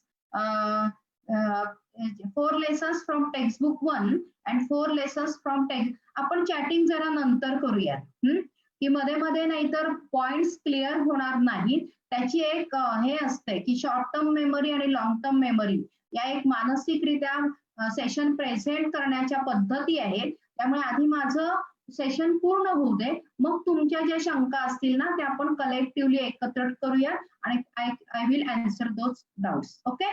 हा मध्ये मध्ये येण्यापेक्षा, कारण ह्या ज्या शंका तुम्ही विचारताय ना त्या स्टडी मेथडशी रिलेटेड नाहीयेत. हा स्टडी मेथड्स अत्यंत पहिले स्टेप आहे आणि नंतर अपिअरिंग फॉर द एक्झाम. एक लक्षात ठेवा की there is no shortcut for success. कोणत्याही यशासाठी मी एवढंच लॉ करू का, मी एवढंच ऍक्टिव्हिटी करू का, असं कुठेही लिहिलेलं नाहीये. ज्याला यशाच्या उत्तुंग शिखरावर चढायचं असतं त्या व्यक्तीला नेहमी आपला अभ्यास महत्वाचा असतो. त्यामुळे मी पहिलं तुम्हाला सिस्टमॅटिक वेने how to study, which study technique should be use हे सांगते. आणि तुमच्या ज्या शंका आहेत ना त्या मार्ग मिळवण्याचे आहेत आणि ते शॉर्टकट आहेत. आणि हे शॉर्टकट्स आपल्या आयुष्याला कधी योग्य दिशा देऊ शकत नाही. हे 3ही क्वेश्चन आहेत ना हे शॉर्टकट्स आहेत की हे कोणते लॉज महत्वाचे आहेत, कोणत्या ऍक्टिव्हिटीज आम्ही करू, कोणत्या डायग्राम्स आम्ही करू.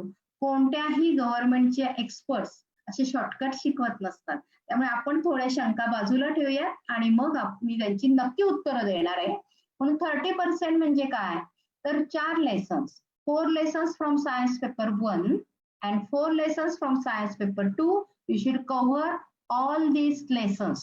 From which points I have discussed and I have given my previous slide for this. That is activities, then diagrams and conceptual learning. By these 3 points, you should cover these 4 lessons. And diagrams and activities. Just I have discussed. That is diagrams. How many diagrams from science paper 1? That is 32 diagrams, and from science paper 2 you can learn the 38 diagrams. But in this lockdown period or up to the June you can finish only 8 to 10 diagrams. 8 to 10 diagrams from science paper 1 and 8 to 12 diagrams from science paper 2. एक लक्षात ठेवा, science should be perfect, accurate and to the point. आपल्याला yes of course I will repeat it. From science paper 1 you should cover 8 to 10 diagrams and science paper 2 you will cover 8 to 12 diagrams because science paper 2 is depending on the diagrams and descriptive systems. Description is essential for learning. लक्षात घ्या science paper 1 मध्ये physics असतं, chemistry असतं, याच्यामध्ये थोडं एक्सप्लेनेशनची कमी गरज असते. पण सायन्स पेपर 2 मध्ये काय आहे, बायोलॉजी आहे, डिझास्टर मॅनेजमेंट आहे, EVS आहे. आणि या EVS जर इलॅबोरेशन करायचं असेल तर explanation and description is essential for elaboration. म्हणून तो जो पोर्शन आहे सायन्स 2 चा त्याला पॉइंट्स महत्वाचे असतात. त्याच्यामध्ये डायग्राम्स रिप्रेझेंटेशन कमी असतं, पण points, self study, explanation, these are the most important points which are essential for science 2. आणि मला हे पण सांगायचंय की महाराष्ट्र स्टेट बोर्ड मध्ये मुलांना जर अवघड काय वाटत असेल तर सायन्स पेपर 2 वाटतं आणि सायन्स पेपर 1 मधलं न्यूमरिकल्स वाटतं. पण त्याची आता काही चिंता करू नका. न्यूमरिकल्स कसे सॉल्व्ह करायचे, कोणत्या लेसन मधले काय महत्वाचे हे आपण नंतरच्या पिरियड मध्ये घेऊ. आता लक्षात घ्या, जेव्हा आपण एखादं गोल सेटअप करतो त्यावेळी ते setting the goal that is the most important. पण ते गोल सेटअप करताना त्यांचे ऑब्जेक्टिव्ह पण आयुष्यात ठेवायला पाहिजे की माझे फर्स्ट ऑब्जेक्टिव्ह काय आहे. तर up to the June 2020 I will cover 4 lessons from science paper 1 and 4 lessons from science paper 2. हे असे ऑब्जेक्टिव्ह ठेवा. मग या सायन्स पेपर 1 मध्ये मी काय करणार आहे, डायग्राम्स करणार आहे, कन्सेप्ट करणार आहे, लॉज करणार आहे. ह्या अशा पद्धतीने ऑब्जेक्टिव्हने जा. एकदम सगळं आपण आता मार्च 21 चा विचार नाही करायचा आहे. मार्च 21 हे आता महत्वाचं नाही. Yes I will repeat the education app. I will give the links also. काही डाऊट्स आलेले आहेत की एज्युकेशन ऍप कोणतं आहे. त्या लिंक्स आम्ही सेशन मध्ये किंवा सुपरमाइंडला रिक्वेस्ट करू आणि गव्हर्नमेंटची ऍप्स जी आहेत ते आम्ही डाउनलोड करायला नक्की सांगू. Can you tell me the elements that are new in modern periodic table from period number 6 and 7? हे पण आम्ही वेबसाईट वरच टाकणार आहोत. तुमचे डाऊट्स जे आहेत हे सगळ्यांचेच आहेत, तर ते वेबसाईट वर आम्ही याची उत्तरं देऊ. नेक्स्ट स्लाइड घेऊया.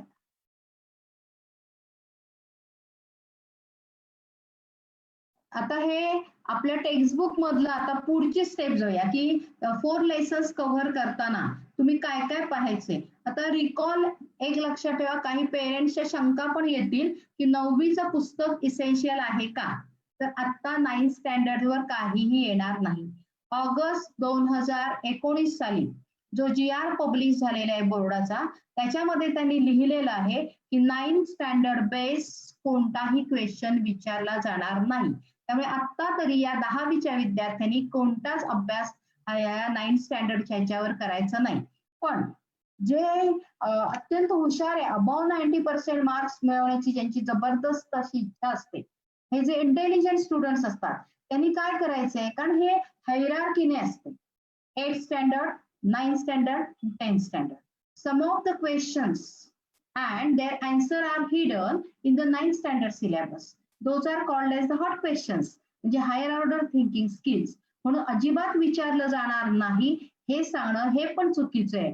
Some of the part is related to the 9th standard. For example, gravitation is the first lesson. But gravitation, that is F is equal to ma, and the formula based questions, those are related to the 9th standard syllabus. So you should prepare. If you are clear, you have studied the whole portion of the 9th standard, then you are able to give the answers of the hot questions from the 10th standard. अशी hierarchy आहे. पहिलं पाऊल टाकल्याशिवाय दुसरं पाऊल टाकता येणार नाही. म्हणून 9th स्टँडर्डचं काही विचारलं जाणार नाही. हा क्वेश्चन पण योग्य नाहीये.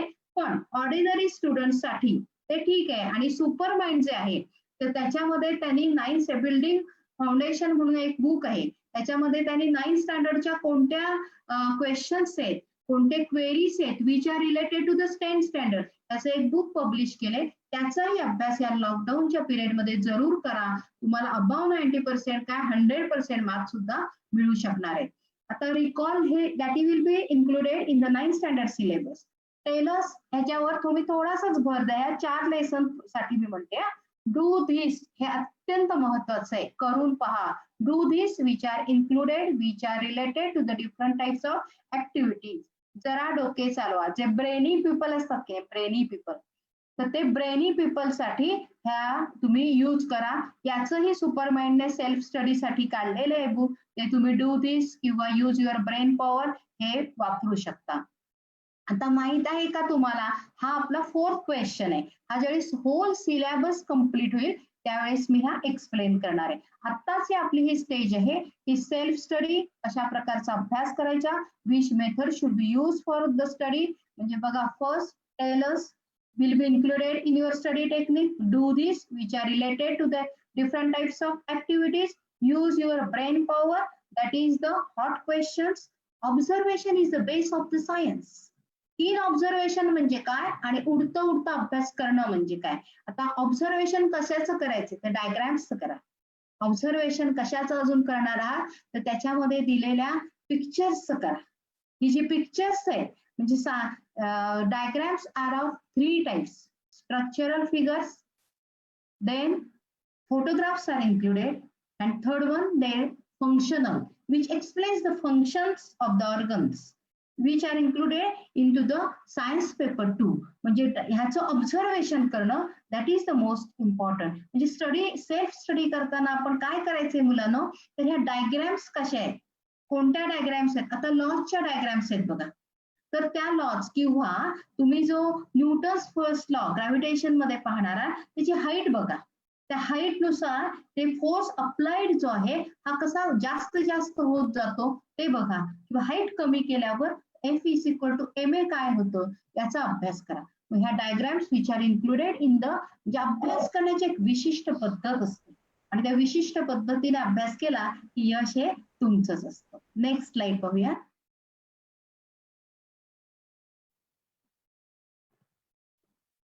बघा पॉइंट्स टू रिमेंबर कशावर भर द्या.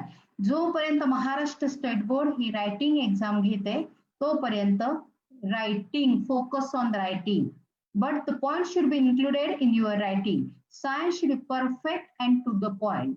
Reading of the lesson, that is the basic step.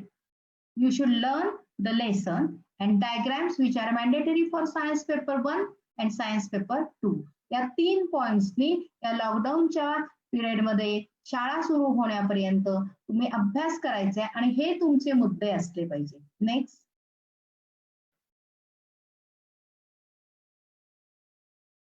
आता बघा तुम्हाला हेही मी देऊन टाकलेलं आहे की कोणत्या लेसनला मार्कांचं वेटेज किती आहे. सुपरमाइंडने जे स्टडी प्लॅन्स केलेले त्याच्यामध्येही त्यांनी हे दिलेले आहे की allotted marks for each lesson and marks with option. आता मी तुम्हाला मगाचपासून सांगते की हे 4 लेसन्स कम्प्लीट करायचे. तर या 4 लेसन्स मध्ये जवळजवळ आपले बघा किती हे एवढ्या 30 मार्क ते 40 मार्कांचा पोर्शन कम्प्लीट होणार आहे. ग्रॅव्हिटेशन मधलं तुम्ही काय करणार आहात तर डायग्राम्स करणार आहात, लॉज करणार आहात, न्यूमरिकल्स आता आपण ऑप्शनला टाकू. कन्सेप्च्युअल लर्निंग, डायग्राम्स आणि laws are important from gravitation lesson. Periodic classification of elements, you should focus on the classification, base of the classification, as well as S, P, D, A block elements and their description. आता एकाने मला question विचारला होता की which element is included in the S and block elements. आता त्याची चिंता करू नका. You should focus on the first. That question is included in the hot question. आपला जेव्हा पोर्शन कम्प्लीट होतो आपण त्याच्या वरच्या लेवलला जातो त्यावेळी आपण डिटेलिंगकडे जातो आणि म्हणून periodic classification of elements you should focus on the activities. Then classification, modern periodic law as well as Mendeleev's periodic law. Then differentiate between S, P, D, F block elements, their characteristics. Finish. 80% classification, 80% portion of the second lesson will be covered by these 4 points. त्यामुळे लक्षात ठेवा अचूकता महत्त्वाची. Accuracy is the main important point. Which are the core questions related for this lesson? त्याच्यावर महत्त्वाचं द्या. All questions included in the textbook. Yes, definitely. सर्व questions textbook मध्ये दिलेले आहेत. ती माझी नेक्स्ट स्लाइड आहे sir. Chemical reactions and equations. आता केमिकल रिएक्शन्स मध्ये तुम्ही काय करणार आहात तर केमिकल रिएक्शन्स मध्ये पहिल्यांदा तुम्ही you should focus on the molecular formula, then balancing of the chemical equation. एक लक्षात द्या पुस्तकामध्ये 10 ते 12 हे दिलेले स्टेप्स दिलेले आहेत की कशा बॅलन्स करायचे तेवढं लक्षात नका घेऊ. First of all reactants, products and balancing of the chemical equation एवढंच लक्षात घ्यायचंय. Then 4 types of chemical reaction, ज्याच्यात कॉम्बिनेशन आहे, डिस्प्लेसमेंट आहे, डबल डिस्प्लेसमेंट आहे, या सगळ्या रिएक्शन, त्याची एक्झाम्पल्स आणि त्याचं explanation, that is most important. Then effects of electric current, या लेसन मधलं तुम्ही काय करणार, कारण या लेसनला 7 मार्कांचं वेटेज आहे. बघा 60 मार्काचा पेपरमध्ये 7 मार्काचं वेटेज ज्या लेसनला असतं, ते लेसन्स हे अत्यंत महत्वाचे आहे. म्हणून टू द पॉइंट अभ्यास करणं हे महत्वाचं आहे. तर त्यासाठी तुम्ही काय करणार, you should focus on the diagrams. Effects of electric current मध्ये जवळजवळ 6 डायग्राम्स आहेत. या 6 डायग्राम्स तुम्ही ड्रॉ करताना त्यांची सिस्टीम्स पण लक्षात घ्या, की कन्स्ट्रक्शन, वर्किंग, त्याच्यामध्ये how many parts are associated with this, and principle of that, म्हणजे काय मॅग्नेटिक प्रिन्सिपल असेल किंवा इलेक्ट्रोमॅग्नेटिझम त्याच्यात असेल, तर त्याच्याशी रिलेटेड असे त्याचा प्रिन्सिपल, कन्स्ट्रक्शन, वर्किंग आणि यूज, या पॉइंट्सनी त्याचा अभ्यास करा. म्हणजे आता मी फोकस हे 4 लेसन्स वर केलेले आहे. हे 4 लेसन्स तुमचे 30 जून पर्यंत कम्प्लीट होणं गरजेचं आहे फ्रॉम सायन्स पार्ट 1. नेक्स्ट या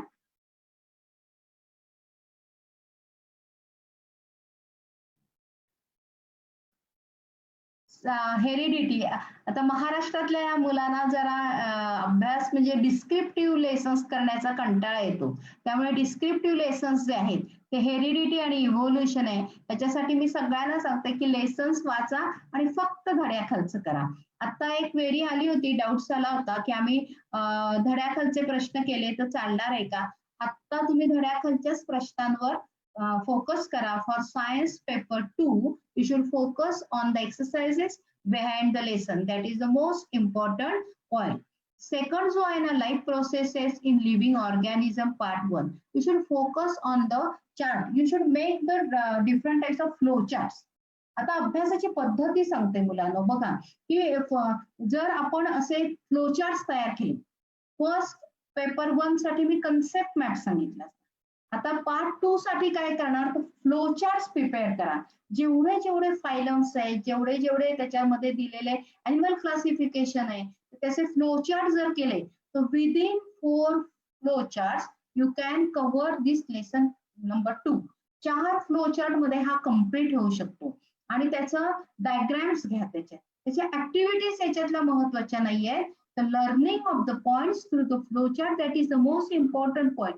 कारण ते तुमच्या लक्षात राहील, रिवाइज करायला सोपं जाईल. त्यामुळे सेकंड लेसन्स असा करायचा आहे. आता थर्ड लेसन्स आहे, that is also related to the life processes in living organism. त्याच्यामध्ये तुम्ही लिव्हिंग ऑर्गॅनिझम देअर कॅरेक्टरिस्टिक्स. बघा मी लेसन नंबर 1 साठी डिस्क्रिप्टिव्ह मेथड सांगितलेली आहे. लेसन नंबर 2 साठी you can use the different types of flow chart सांगितलेले आहे. ऍक्च्युअल फ्लो चार्ट 4 वापरले तर you will cover the lesson number 2. आणि लेसन नंबर 3 साठी तुम्ही काय करायचंय, तर लेसन नंबर 3 साठी classification method will be useful. Classification इतकी सुरेख आहे, to the point, characteristics. First you can classify the point, then characteristics of each and every species, that will be useful for the third lesson. म्हणजे अक्षरशः 10 pages मध्ये self learning टेक्निक्सचा जो अत्यंत महत्वाचा गाभा आहे तो मी इथे डिस्क्राईब करते की या आणि माइंड मॅप्स तयार करणं ही अत्यंत युजफुल मेथड आहे. सेल्फ लर्निंग म्हणजे तुम्हाला don't depend upon the teachers. तुमची जी बुक्स आहेत ते आर युअर गाईड. एक्सपर्ट्सचं गायडन्स आहे, ते गायडन्स घ्या आणि make your on notes. That will B betterment for your life. This one is the first competitive exam that you are going to appear. जेव्हा 17-18 लाख विद्यार्थी एक्झामला बसतात तेव्हा आपली मेथड पण अभ्यासाची डिफरंट असली पाहिजे. त्यामुळे use of the mind maps, use of the classification, use of the characteristics, कोष्टक टेबल्स तयार करणं, that is the best method for science paper 2 for this lesson number 3. आणि फोर्थ जो लेसन आहे एन्व्हायरमेंटल मॅनेजमेंट, हा आपण जगतोच आहोत. आपल्या डेली लाईफ मध्ये या ऍक्टिव्हिटीज असतात, त्या म्हणजे तिथे खरं तर आपल्या रेप्लिका ऑफ अवर बिहेवियर असतं. आपण कसं वागतोय त्याच्यातले इन्सिडन्स बघा, पहा. त्याच्यातले जे डिझास्टर मॅनेजमेंटचे आम्ही काही कोलाज केलेले सगळे ऍक्टिव्हिटीज आहेत त्या पहा. त्याच्यावर self responded questions will be asked by the board. आपल्या प्रत्येक लेसनचा हेतू काय, objective of each lesson is different. So different self study method should be use for different lessons. तुम्ही 4th लेसन साठी first read the lesson, make your notes, and your own opinion should be reflected in your answers. कोणतेही guide वापरून, कोणतेही readymade material वापरून तुमची गुणवत्ता कधी सुधारत नाही. स्वतःची जी मतं असतात ना ती मांडायला शिका आणि त्या स्वतःच्या मतांना स्टकअप राखून याच्यासाठी वाईड रीडिंग अत्यंत आवश्यक आहे. अत्यंत सुसंस्कृत होण्यासाठी जे आवश्यक असतं ना मुलांनो, ते या 4, 5, 6 लेसन्स हे तुमच्या स्वतःचं वाईड रीडिंग साठी आवश्यक. विच चॅप्टर इज इम्पॉर्टंट असे सगळ्याच चॅप्टरला मार्कांचं वेटेज दिलेलं आहे. तुम्हीच ठरवू शकता की कोणतं अत्यंत महत्वाचं आहे. आता 7-7 मार्कांचं वेटेज जर थर्ड आणि फोर्थ लेसनला असेल तर ते इम्पॉर्टंट आहेच ना. इम्पॉर्टंट लेसन साठी पहिल्यांदा you should finish your exercises behind the lesson, then you should focus on the theory part from lesson number 3 and 4, and then you can focus on the diagrams. Next slide ला जाऊयात आपण. In board exam there is a question, explain the diagram and label it, so which points are necessary. Diagram and label it असं येतं. त्याच्यासाठी मी मगाशीच सांगितलेलं आहे की सायन्स पेपर 1 मध्ये 32 डायग्राम्स आहेत आणि सायन्स पेपर 2 मध्ये 38 डायग्राम्स आहेत. You should listen my lecture carefully. मी अनेक गोष्टी आधीच क्लिअर केलेल्या आहेत की कोणत्या पेपरमध्ये कोणत्या डायग्राम्स आहेत. तर आता असं कमी येतं की draw NEET and label diagrams, हे फार कमी वेळा विचारलं जातं. त्याच्याऐवजी चेंज होतोय की whole diagram will be given in the activity sheet and you have to just label that diagram, or half part of the diagram will be given, you have to complete the remaining part of the diagram. त्यामुळे हे जे सांगते की प्रत्येक lesson कसा करायचा, diagram कशी करायची, तर या पद्धतीने तुम्ही शिका. की लेबलिंग हे नंतर शिकायचंय, आधी ऑर्गन्स, देअर फंक्शन आणि मग लेबलिंग. डायग्राम शिकण्याची पण एक टेक्निक असते. Proportion of the diagram, their organs, their function, this will describe the theory part and then labeling is essential. जेव्हा तुम्हाला पार्ट्स कळतात, त्याचं फंक्शन कळतं, त्यानंतर लेबलिंगचं कळतं. उलट्या पद्धतीने जाऊ नका, आधीच लेबलिंग शिकताय मग हा पार्ट कुठे येते आणि मग त्याचं फंक्शन, ही रॉंग मेथड आहे. डायग्राम स्टडी करण्याच्या पण वेगळ्या पद्धती आहेत. मी पुन्हा सांगते की functional diagrams are different, structural diagrams are different, and ज्या डिफरंट ज्या फिजिक्स मधल्या डायग्राम्स आहेत त्या ज्या for example AC generator, DC generator, ह्या कोणत्या डायग्राम्स आहेत तर त्या स्कीमॅटिक डायग्राम्स आहेत.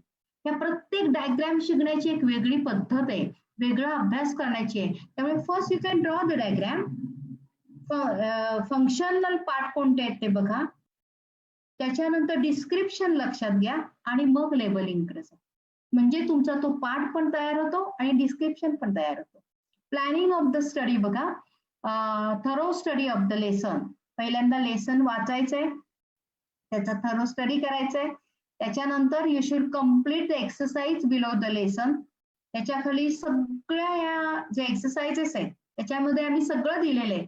फिल इन द ब्लँक्स आहे, राईट इन 1 सेंटेन्स आन्सर्स आहे, मॅच द पेयर्स आहे, डायग्राम्स आहेत, long questions are included.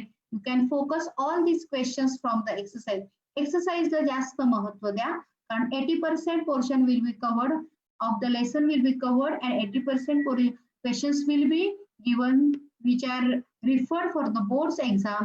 हे एक्सरसाइज मधलेच असतात, त्यामुळे एक्सरसाइज वर जास्त भर द्या. प्रॅक्टिस ऑफ न्यूमरिकल्स, ज्या मुलांना एक प्रचंड जिद्द आहे, त्यांना आयुष्यात काहीतरी वेगळं करायचे, त्या मुलांनी मात्र न्यूमरिकल्स ऑप्शनला टाकू नका, कारण टॉपर लिस्ट मध्ये न्यूमरिकल्स सोडवणं एक स्किल आहे. त्यामुळे न्यूमरिकल्सला जरी ऑप्शन डायग्राम्सचा असला, मी आधी माझ्या प्रिव्हियस स्लाइड्स मध्ये एक्सप्लेन केलेलं आहे, तरी सुद्धा तुम्ही न्यूमरिकल्स वर विशेषतः हिट नंतरचे जे आहे 4 लेसन्स, त्यानंतरचे लेसन्स, त्याच्यावर तुम्ही न्यूमरिकल्स वर मात्र फोकस करा. Next slide.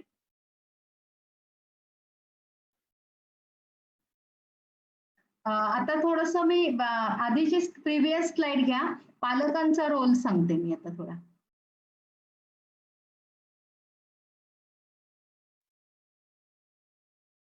आता या हे जे सगळे लेसन्स आहेत, हे लेसन्स कव्हर करण्यासाठी पालकांना एक थोड्याशा हिंट्स देते की पालकांनी कसं वागायला पाहिजे ते सांगते. की मुलांचं आपली सगळी सिस्टीमच चेंज झालेली. आता ज्यावेळी सिस्टीम चेंज होते आणि आपण टेक्नॉलॉजीच्या या जगात राहायला शिकतोय, तर पहिलं अत्यंत महत्वाचं की आपण या टेक्नॉलॉजीचा यूज चांगल्या कारणासाठी कसा करूया हे लक्षात घ्या. आणि त्यासाठी मुलांना लॅपटॉप किंवा मोबाईल अवेलेबल करून द्या. आणि हा अवेलेबल करून देताना योग्य तेच सेशन्स तुम्ही पहा. नाहीतर काय होतं, मी अनेक सेशन्स आता पाहिलेले, तर त्याच्यामध्ये पुस्तकातलेच सगळे फोटोग्राफ्स काढलेले आहेत आणि दाखवलेले. ही रॉंग मेथड आहे. पुस्तकातलेच जे आहे ते पुन्हा स्क्रीनवर बघणं आणि आपल्या डोळ्यांना इजा करून घेणं हे सायन्सचं गोल नाहीये. त्यामुळे मेथड शिकणं, how to study, we study technique should be useful. त्यामुळे पालकांनी त्यावेळेस मुलांकडे हे लक्ष देऊन पाहणं गरजेचं आहे की कोणत्या मेथड्स आपण शिकतोय किंवा काय आपलं मूल पाहतंय हे पालकांनी पाहावं. दुसरी गोष्ट म्हणजे आवश्यक तेवढंच ऑनलाईन राहायला पाहिजे. आवश्यक तेवढंच तुम्ही ऑनलाईन राहायचंय, त्याच्यापेक्षा जास्त राहायचं नाही. तिसरी अत्यंत महत्वाची गोष्ट म्हणजे सतत ह्या वेव्स घेऊन घेऊन डोळ्यांवर अपाय होऊ शकतो. त्यासाठी प्राणायामची गरज आहे. योगासनं अर्धा तास तरी मुलांना करायला सांगा. कपालभाती आणि ओंकार हा मात्र अत्यंत आवश्यक आहे. म्हणजे ऍज अ सायन्स एक्सपर्ट म्हणून मी हे तुम्हाला जरूर सांगते. And it will be develop for the concentration of the child also. जर आपल्याला एकाग्रता करायची असेल तर एकाग्रता साध्य करण्यासाठी या अत्यंत महत्वाच्या गोष्टी आहेत. आणि सायन्ससाठी जे ऍक्टिव्हिटीज आहेत, तर एखादं मूल जर आपल्याला घरचं स्वयंपाकघरातील साहित्य वापरून कॉन्व्हेक्स कॉन्केव्ह लेन्स जर शिकत असेल किंवा ताक हे घेतलं, योगर्ट घेतलं, तर त्याच्यातला पीएच पेपर, त्याच्यातलं डिफरन्स, केमिकल रिॲक्शन याच्यासाठी जर वापरत असेल तर त्यांना ते करायला मदत करा. म्हणजे our kitchen is the biggest laboratory in the universe. त्याच्यामध्ये सगळं असतं. त्यामुळे मुलांना ते शिकू द्या. म्हणजे त्यांना इझी ऍक्टिव्हिटीज ऍक्सेस पण मिळेल की सगळं लॅबोरेटरीज मध्ये होतं असं नाहीये. आपल्या अवेलेबल असणाऱ्या साहित्यातून ही मुलं ऍक्टिव्हिटीज कशी शिकतील यासाठी तुमचा म्हणजे parental participation is essential for the child development. त्यासाठी तुम्हाला खूप खूप शुभेच्छा. आपण लॉकडाऊनच्या काळात कसं अभ्यास करायचा आहे, कोणता पोर्शन आपण कव्हर करायचा आहे, we study technique should be use for this lockdown period, how many chapters should be completed, हे सगळं कम्प्लीट झालेलं आहे. Wish you all the best my children. Thank you very much. Thank you so much madam for your valuable guidance. Parents आणि स्टुडंट्सला एक request आहे की तुम्ही लगेच बाहेर पडू नका, कारण मला पुढच्या रविवारचे काही अनाउन्समेंट करायचे आहेत.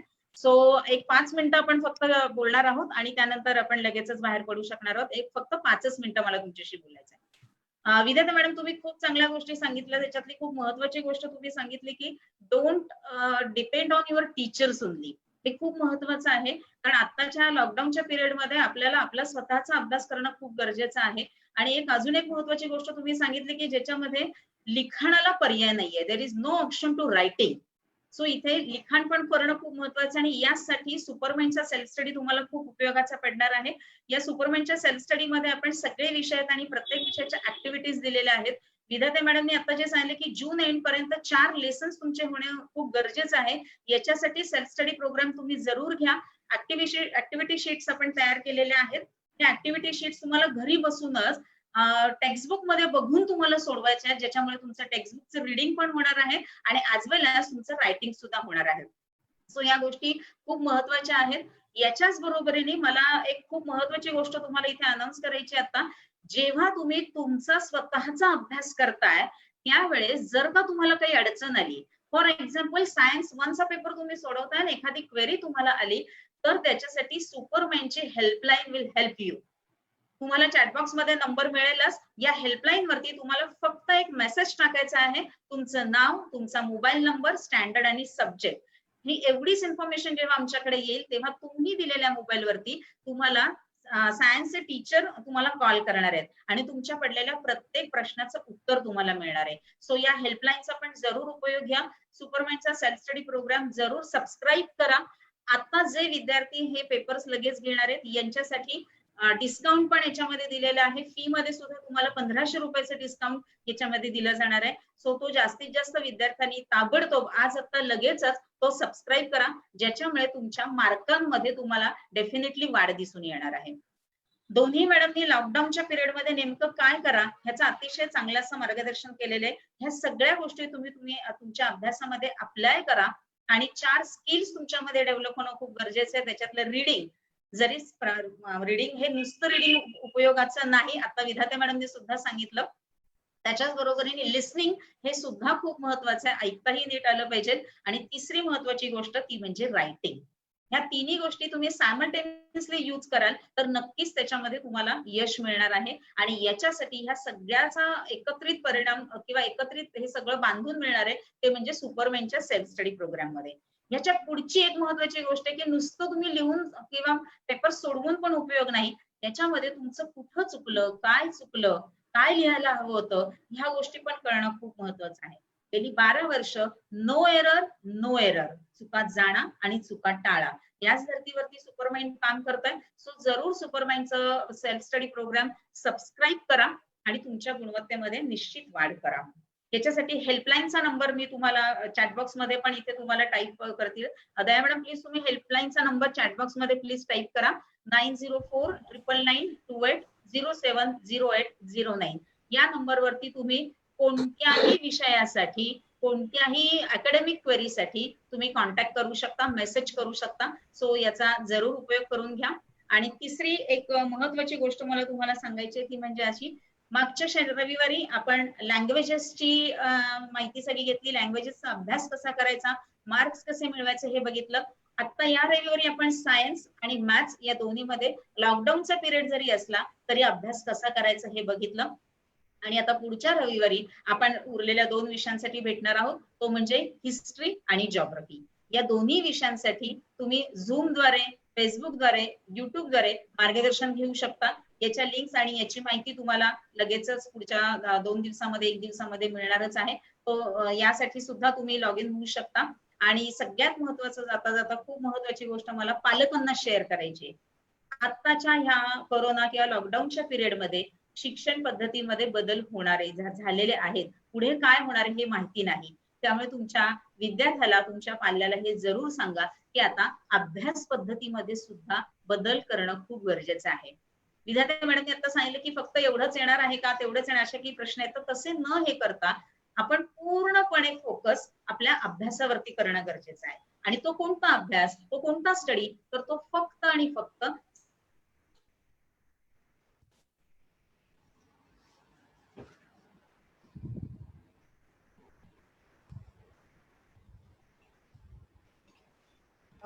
दया मॅडम, अर्चिता मॅडमचा आवाज हे झालाय, so please.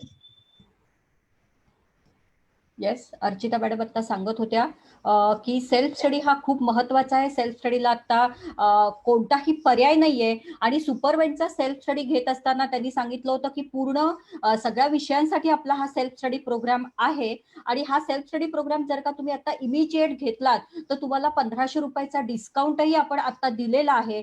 So self study जो सुपरवाईजचा आहे, तो सुपरवाईजचा सेल्फ स्टडी हा अतिशय उपयोगाचा आहे. आणि मला अजून एक काही पेरेंटना अजून एक 2 गोष्टी सांगायच्या की फक्त आता लॉकडाऊन आहे, लॉकडाऊनची चर्चा करायची, लॉकडाऊनच्या बातम्या ऐकायच्या, हे सगळं सोडून द्या. आता जे तुम्हाला विधाते मॅडमनी सांगितलं की मुलांना तुम्ही आता सेल्फ स्टडी कसा करायचा हे सांगा. कारण परत आता असं आहे की शाळा कधी सुरू होणार आहेत, त्याच्यानंतर आपण गव्हर्नमेंटने काय केलं पाहिजे, ह्या सगळ्या गोष्टींपेक्षा मी काय केलं पाहिजे हे खूप इम्पॉर्टंट आहे. कारण परीक्षा ज्या आहेत त्या 10वीच्या परीक्षा ह्या तुमच्या वेळेतच होणार आहेत. त्याच्यामुळे आत्ताचा जो स्टडी जी लीव आहे, आता लॉकडाऊनचा पिरियड आहे, तो लॉकडाऊनचा पिरियड ही तुमची व्हेकेशन नाही, तर ही तुमची स्टडी लीव आहे. आणि ह्या स्टडी लीवचा तुम्ही मॅक्झिमम उपयोग करा. आता या स्टडी लीव मध्ये काय करायचंय, तर ह्या स्टडी लीव मध्ये तुमचा सेल्फ स्टडी, स्वतःचा अभ्यास करणं हे अतिशय गरजेचं आहे. आणि हा सेल्फ स्टडी कसा करायचा, तर ह्या सेल्फ स्टडीसाठी सुपरमॅनच्या माध्यमातून तुम्ही हा सेल्फ स्टडी करायचा आहे. त्या सेल्फ स्टडीसाठी तुम्हाला जर का त्याची जास्तीची माहिती हवी असेल तर आपले जे नंबर आहेत सुपरमॅनचे 7447416662 आणि 6668 वर तुम्ही फोन करू शकता. आपले जे काउन्सिलर्स आहेत ते काउन्सिलर्स तुम्हाला कशा पद्धतीने अभ्यास करायचा हे सांगतील. कारण आता तुम्ही कुणावरही अवलंबून राहू शकत नाही. तुम्हाला आता जे करायचंय ते फक्त मी काय करू शकतो ह्याच्यावरच आपण विचार करू शकतो. त्याच्यासाठी सुपरमॅनने तुम्हाला खूप छान एक माहिती दिली की तुम्हाला डायरेक्शन दिलं. हे जे तज्ञ शिक्षक म्हणजे मागच्या आठवड्यात लँग्वेजेसचं झालं सेशन, ह्या आता तुम्हाला मॅथ्स आणि सायन्सचं सेशन झालं, पुढच्या आठवड्यात सोशल सायन्सचं सेशन आहे. तर ह्या सेशनच्या माध्यमातून तुम्हाला हे लक्षात आलं की मी टेक्स्टबुकचा अभ्यास कसा करायचा आहे. जसं आता मॅडम म्हणाला की टेक्स्टबुक हे ज्ञानेश्वरी आहे, टेक्स्टबुक हे बायबल आहे आणि आत्ताचं टेक्स्टबुक हे ऍक्टिव्हिटी बेस्ड असल्यामुळे त्या टेक्स्टबुकमध्ये म्हणजे तुम्ही त्या टेक्स्टबुकचा थरो अभ्यास केला. बरं, तो अभ्यास केल्यानंतर मी पुढे काय करायचं, तर त्याच्यासाठी सुपर माइंड आहे की ज्याच्यामध्ये तुम्हाला 1 आणि 2 लेसनवर, म्हणजे आता विधाते मॅडमनी सांगितलं की तुम्ही जून एंड पर्यंत 4 लेसन करायचे. एक्झॅक्टली आपण तेच केलेलं आहे की 1 किंवा 2 लेसनवर आपण युनिट क्वेश्चन पेपर काढलेले आहेत की जे बोर्ड पॅटर्न प्रमाणे, म्हणजे मॅथ्स सायन्सचा विचार केला तर 40-40 मार्काचे, algebra 40 mark, geometry 40 mark, science 1 40 mark आणि सायन्स 2 40 मार्क. अशा पद्धतीने आपलं हे ऍक्टिव्हिटी शीट आहे. या ऍक्टिव्हिटी शीट मध्ये सगळे बोर्ड पॅटर्न म्हणजे न्यूमरिकल्स आहेत. आता चॅटबॉक्स मध्ये मी वाचलं की न्यूमरिकल्स आपण कसे सोडवायचे, तर त्याच्यासाठी आपण न्यूमरिकल्स दिलेले आहेत. मॅथ्सच्या बाबतीत विचार केला तर मॅथ्स सुद्धा आपला ऍक्टिव्हिटी बेस्ड असणार आहे. तर ते ऍक्टिव्हिटी म्हणजे बॉक्सेस भरा अशा प्रकारचे प्रश्न येणार आहेत. कारण now the question paper is convert to activity sheet. तर त्याच्यामध्ये आपण त्याच पद्धतीने ऍक्टिव्हिटी शीट आपल्या सुपर माइंड मध्ये दिलेल्या आहेत मॅथ्सच्या. पण ते पेपर तुम्ही सोडवा. ते सोडवत असताना तुम्ही टेक्स्टबुकचा वापर करा. टेक्स्टबुक मधनं अभ्यास करून ते सोडवा. त्याच्यासाठीची चेकिंग फॅसिलिटी सुद्धा सुपरमाइंडने तुम्हाला अवेलेबल करून दिले. So with marks and remarks आपण ते तुम्हाला चेक करून देणार आहोत.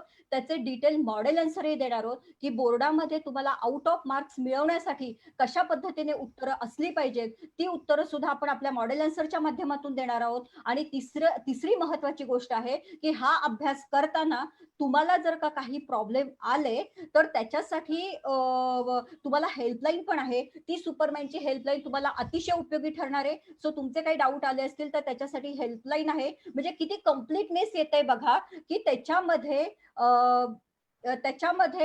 तुम्हाला सुपरमॅनची हेल्पलाईन आहे. तुम्हाला काही डाऊट आला तर, म्हणजे जरी तुम्ही घरी बसून अभ्यास केला तर आपली बोर्डाने अतिशय छान टेक्स्टबुक दिलेली आहे की त्या टेक्स्टबुकच्या माध्यमातून तुम्ही छान पद्धतीने अभ्यास करू शकता. आणि तिसरी महत्वाची गोष्ट म्हणजे रायटिंग प्रॅक्टिससाठी सुपरमॅनचा सेल्फ स्टडी प्रोग्राम हा तुमच्या बरोबर आहे. सो ह्या सगळ्याच्या माध्यमातून तुम्ही जर का चांगल्या पद्धतीने अभ्यास केला तर हा अभ्यास तुमचा खूप छान पद्धतीने व्यवस्थित होऊ शकतो. सो त्याच्यासाठी तुम्हाला सुपरमाइंडला आता पर्याय नाहीये. आणि आता जर का तुम्ही सुपरमाइंड इमिजिएट एनरोल केलं सुपरमाइंडसाठी तर तुम्हाला 1500 रुपयाचा डिस्काउंटही मिळणार आहे. सुपरमाइंड ऑल सब्जेक्ट साठी आहे. आणि तुम्हाला काही शंका आला तर हेल्पलाईनचा ही तुम्ही वापर करू शकता. तर आणि सुपरमाइंडच्या जी एनरोलमेंट आहे त्या एनरोलमेंटसाठी तुम्हाला जर का काही माहिती हवी असेल तर त्याचे नंबर आहेत 7447416662 आणि 6668. ह्याच्यावर तुम्ही फोन करू शकता आणि तुम्हाला माहिती मिळू शकते. सो त्या दृष्टीने तुम्ही हा सगळे जे सेशन सुपरमाइंड आता तुम्हाला देते त्याचा मॅक्झिमम फायदा करून घ्या. आणि ह्याच्यामध्ये एक महत्वाचं आहे, मी पालकांना पण थोडंसं असं सांगेन की आता लॉकडाऊन मध्ये काय चाललंय, कशा पद्धतीने कुणी काय केलं पाहिजे, सरकारने काय केलं पाहिजे, शाळांनी काय केलं पाहिजे, हे सगळं फॉरगेट. शाळा त्यांचे रोल करतील. शाळा काही ठिकाणी चालू आहेत, काही ठिकाणी क्लासेस चालू आहेत. आता तुम्हाला काय करायचंय ह्याचं डायरेक्शन तुम्ही मुलांना देणं आणि आपण स्वतः त्याच्यामध्ये करणं हे अतिशय महत्वाचं आहे. आणि त्याच्यासाठी परत मी तुम्हाला सांगते की सुपरमाइंडचा म्हणजे जसं आता मगाशी अजून एक मला पॉईंट तुम्हाला सांगायचंय की मगाशी मॅडमनी सांगितलं की मॅथ्स मध्ये 10th is the extension of 9th for maths and science. तर जर का ते एक्सटेन्शन असेल तर 9वीचे ज्या काही गोष्टी आहेत त्या गोष्टी तुम्हाला चांगल्या करणं सुद्धा आता गरजेचं आहे. सो त्याच्यासाठी आपला सुपरमॅनचा बेस बिल्डिंग प्रोग्रामही आपल्या सुपरमॅनच्या पॅकेजमध्ये आपण देतो की ज्याच्यामध्ये 8वी-9वीच्या ज्या काही इम्पॉर्टंट कन्सेप्ट आहेत त्या कन्सेप्टवर आपण काही ऍक्टिव्हिटी शीट दिलेल्या आहेत. त्या ऍक्टिव्हिटी शीट ऑलरेडी जे सुपरमॅनचे एनरोल झालेले स्टुडंट आहेत त्यांनी त्या सोडवल्या पण, त्याचे डिटेल मॉडेल आन्सर पण दिलेले आहेत. आता जे विद्यार्थी एनरोल होणार आहेत त्यांनाही आपण त्या ऍक्टिव्हिटी शीट देणार आहोत की ज्याच्यामुळे तुमचा 8वी आणि 9वीचा सगळा बेस पूर्ण चांगला होईल आणि 10वी साठी तुम्हाला चांगले मार्क मिळवायला त्याचा अतिशय उपयोग होईल. कुणाला काही शंका असतील तर डेफिनेटली तुम्ही विचारू शकता. आय रिपीट की सुपरमाइंड तुम्ही आता इमिजिएट एनरोल केलं तर तुम्हाला 1500 रुपयाचा डिस्काउंट आहे. सुपरमाइंड आपलं ऑल सब्जेक्ट साठी आहे. आणि तिसरी महत्वाची गोष्ट की टेक्स्टबुक आणि सुपरमाइंड ह्याच्या मदतीने अभ्यास करताना तुम्हाला जर का काही शंका आल्या तर तुम्ही सुपरमाइंडच्या हेल्पलाईनचा जरूर वापर करू शकता. So thank you very much. काही शंका असतील तर तुम्ही चॅट बॉक्समध्ये टाकू शकता किंवा विचारू शकता इथे. आपण आता सगळ्यांना थोड्या वेळात म्हणजे त्यांनी हात वर करा ज्यांना शंका आहेत त्यांनी, मग त्यांना आपण अनम्यूट करून त्या पद्धतीने शंका आपल्याला विचारता येतील. त्या दृष्टीने मी ऑफिशियली सेशन संपलाय असं जाहीर करते. Thank you very much.